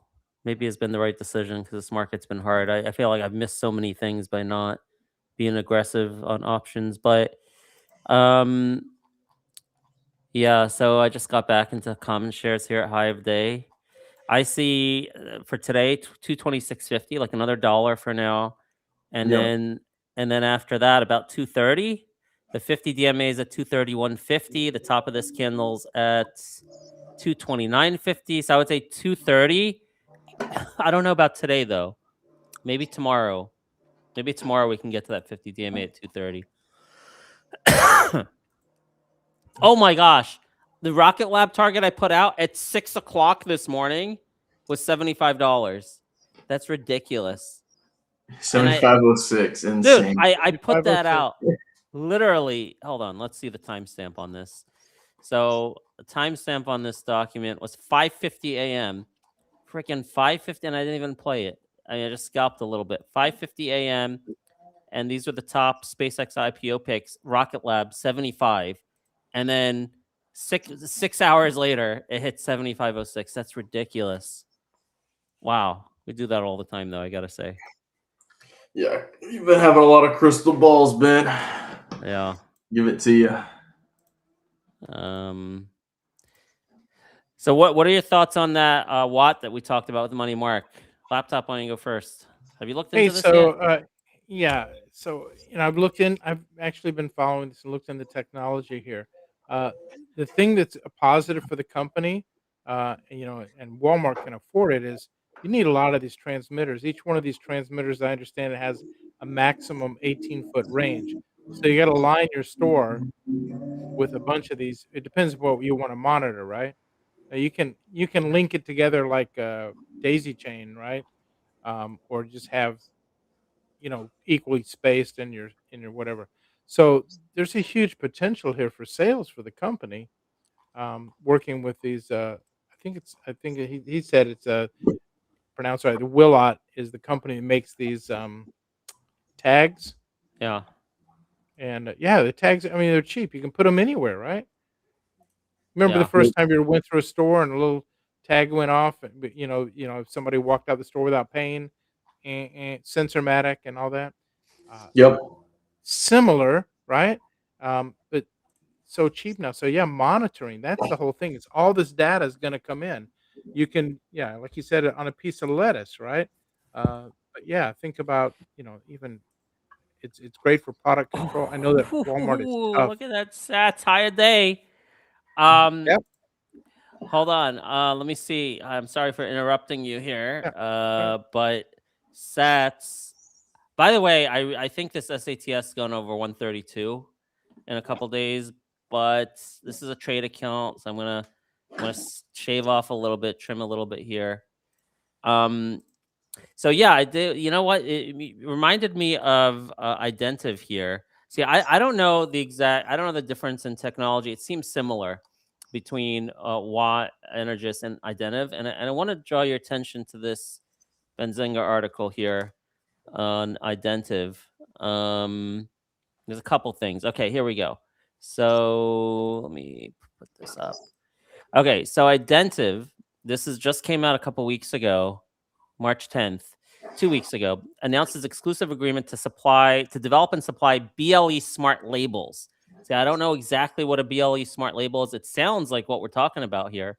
It says multi-year agreement establishes exclusive supply of millions of units of specialized BLE smart labels. And then it goes on to say, here, let's just read this thing. All right. The execution of this agreement marks a significant milestone in our high-growth BLE smart label strategy. This exclusive high-volume manufacturing contract firmly establishes Identiv's leadership in delivering scalable BLE-enabled smart labels for complex global industries. Under the terms of the agreement, Identiv will serve as the exclusive supplier for committed manufacturing volumes of these specialized BLE labels following the successful completion of the development phase. IFCO will retain exclusivity for the customized BLE labels throughout the agreement term as they're integrated across their network of more than 400 million reusable packaging containers. Okay. Now, subsequent to this, their conference call and their earnings were a couple days later, and they gave some really, really nice guidance on that. Let me see if I can find my little cliff notes on that from our Discord. Where the heck is my Discord? Do I not have it open? 1 second. Let me open our Discord. Okay, so here's our handy dandy Discord. So if you go into Ben Due Diligence on this Identiv, here we go. So these are little cliff notes on that contract, additional guidance they gave. So those 400 million packages that they want to track is set to be fulfilled exclusively by Identiv. So they're scaling up to be able to do 100 million units a year. So all 400 million until all 400 million are fulfilled, and then 40 million a year turnover after that. We're refining the design of this through Q3, production scale in Q4 this year, and the pricing is going to be somewhere between 15 cents and $1 per unit. If you take the midpoint of that, that's like 60 cents or so. I mean, we're talking about quadrupling the revenue. Here at the midpoint, this translates to an additional 58 million sales a year from this one customer alone. All right, for 4 years, and then 23 million a year after that. They did 21 million sales in 2025. So this single customer can 4x their revenue. This is a massive contract for them. All right. Yeah, Ben, quick question though. We got to pivot here really quick because the market is selling off hard. There has to be news here somewhere. We just went from 591.16 on the Qs. Now we're at 588. I'm not so concerned about the geopolitics today. I'm telling. I'm doing all the space plays. Let's see. Oil is popping. You're probably right. So let me just check. We'll check to see what it is out of curiosity. But I want to. The Discord should put that up for us. I'm looking right now. All right. Let me check. UAE. I definitely have an opinion on this. UAE was attacked with 9 drones. Maybe that's what it was. Hezbollah launching. Yeah, I don't know. I'm not so concerned about it at the moment. But let's go back to Identiv. So I don't know, man. By the way, I think this is trading at a negative EV, Identiv. So I'm loaded up on this. You can see the initial reaction to the news was on March 10th, I think it was. So gapped up, sold off. Then they had the earnings and their guidance, and again sold off. I'm loaded up on $2.50 calls. Laptop, you said you have an opinion on it. I don't. First of all, I don't know if you understand their technology. How is it different or similar to Watt? And then I don't know if you've looked into the stock. Go ahead. What are your thoughts on this? I do. Yeah, it's kind of interesting. The company Willott is providing these tags for both companies actually right now. Really? Yeah. So as I understand it, how do I say that? Identive. Yeah. So Identive is it's passive. As it's always been. I just talked about the Sensormatic tags. They don't do anything until you pass those the little kiosk thing when you walk out the door. So those are great for inventory tracking and things like that, right? But what we're talking about with Watt, they are 100% active all the time, always collecting and transmitting data. Which, if I make a comparison, Betamax to VHS, or maybe even CDs now, I think that the technology is going to get surpassed if the cost is anything similar. The ability to pull all of this information 100%, 24 hours a day, and I can see it with things that are need to be monitored for food products, health products. It just the amount of information that's going to be. Got it. So the main difference is Watt is active while Identive is passive. Yes. Do you know what I mean? But this technology has existed for a long time. These passive labels. Well, what do they mean? These BLE. What is that? What do they call it? Smart BLE smart labels. Is that what's different about this? Specialized BLE smart labels. And why does it need a whole period of time to get the design right? Another couple quarters of refining the design. Do you have any idea about that? I don't really know the big difference there. The BLEs are maybe B stands for Bluetooth. I think that they now have switched the technology over to Bluetooth. I believe that's what that's It referring says to. next generation smart BLE labels. So we'll have to learn about that. These are next generation smart BLE labels is what that is. It's RFID and BLE enabled. So BLE enabled is different than RFID. So maybe it's Bluetooth. I don't know. But have you looked into the stock at all? Surprised by this price action? Negative EV. What do you think about the stock here on Identive? Yeah, I honestly since Ariel, I think the first person that brought up Watt. I've been following that stock. I haven't followed. Yeah, Watts have worked much better than Identive. I'm in both, but we'll see. When I sat down and looked at it real quick, yeah. So that's what it is. So BLE is Bluetooth low energy. Bluetooth low energy. Okay. So that's what I said. So as long as it's being scanned, it can do monitoring stuff, but it has to have. Whoa! Ret Nasdaq. I told you, Ben. Holy crap! I told you something. It's not good. Yeah, what's going on? What did he find out? Did he find out the details? No. Now maybe I gotta sell Honeywell here. And I did tell you about that live interview that we were watching. Yeah. On the news channel. Yeah. All right. Maybe I gotta sell that. Is there anything else that I'm still in that I gotta take profits on? Saying that Sats. Should I take the rest of the profits on Sats? Sats? The nuclear power plant struck again. I'm taking the rest of the profits on Sats. Although now it's much less profit with that dip. Well, let's make sure I still made money on that. Jeez. Rand Paul just came out and said that the U.S. Treasury is insolvent. Just what? Okay, hold on. I don't know. It's just threw that out there. You know what? I did make a profit on Sats still. Nice profit still, even though I sold on a downtick. I was in a little bit of AOI I didn't tell you guys about, and I'm going to sell that for a loss here, actually. Let's see what else I need to do. Any other capital I need to protect? Let's see. I'm glad I'm cash right The now. only hedge I have right now is Jet D, which is triple short the airlines. It's the Wow, only this hedge I have right now. daily chart is ugly now again. I think I'm gonna keep that hedge. I don't have any other hedge at this time. Probably got shaken out at the low of the day on Sats right there, but I gotta protect my capital. Let's see. Mew is a killer on my They're account. saying it's a power plant that got hit Where? Oh, in Iran. Oh, I see. Oh, the nuclear power plant has been hit once more. I see that. Um,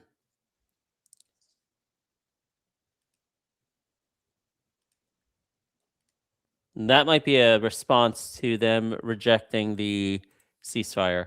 Trump probably said, "All right, the hell with that. They're gonna Yeah. play tough. I'm gonna play tough." That's what that was, right? Had to be. Seems like Yeah, the I mean- market doesn't like it.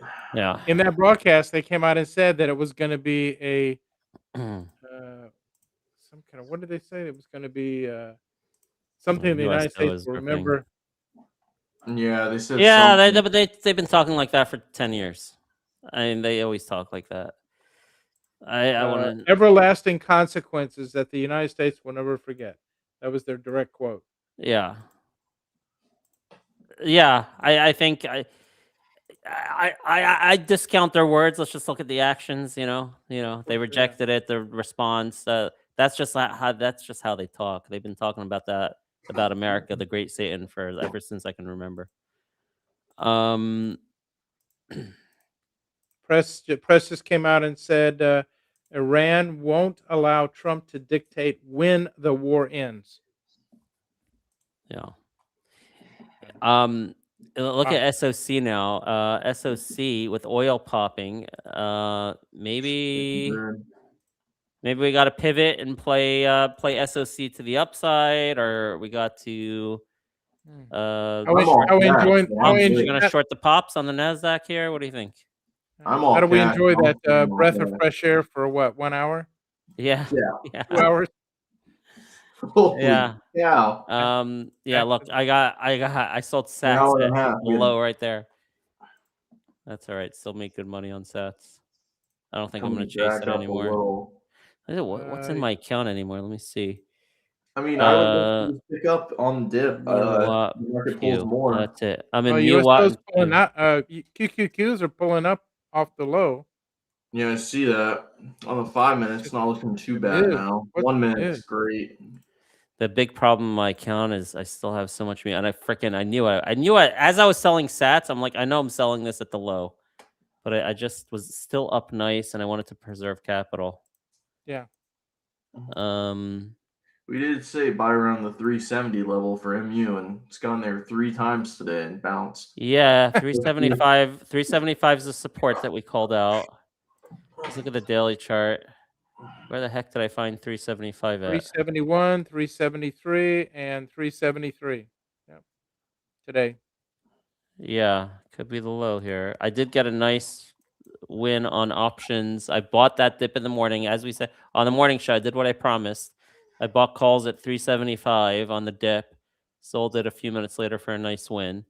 But I'm getting just destroyed on my core common shares. Wow, I should have listened to Izzy when he said market's pulling up here when it was only at like 589. Yeah, we got some crazy move. We got some great collaborators in our Discord. I'm trying to just see if I see anything I like right now. Should have held those puts. Yes, Oh yeah. Interesting. What's that? ASTS at this 95 level will be interesting. Maybe you could see a bounce there. But I'd be careful. Yeah, I think the easy money was in the morning on the space plays. Yeah, definitely. No, I'm glad I'm cash. What else? This Micron is just TSEM ran again today. It's just hurting me too much. Wow. Every day I gotta make like wins trading just to make up for the consistent daily loss in Micron. And Hewlett Packard, 3 days in a row.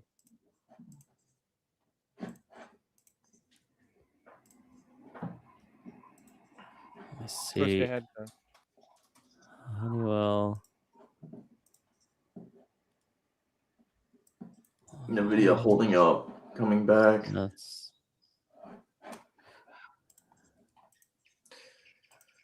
Well, it was kind of just a flash for a moment. see what my position size is and what.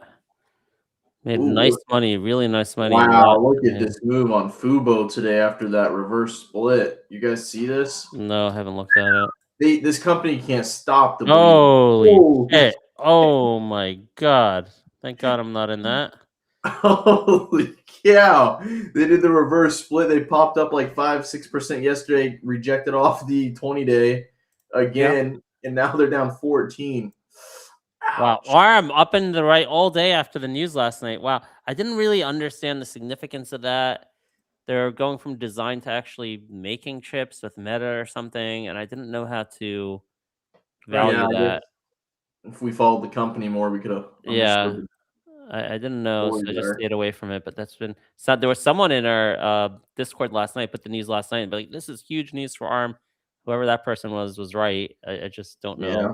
Should have picked up calls at the open. Wow. Thing is Up and to the resilient. right, up and to the right all day on ARM. Oh my gosh, I 148 to freaking got 162. shaken out of Honeywell and watch it Mine go. is at Look at that. I'm like, oh my gosh, that sucks. I hate it. I hate that when I get shaken out. Wow, Honeywell's gonna go to that target I gave you without me. What do you think about this pullback at Netflix right here? Just Netflix. Actually, Izzy's adding this Netflix. adding? Yeah, he just bought it.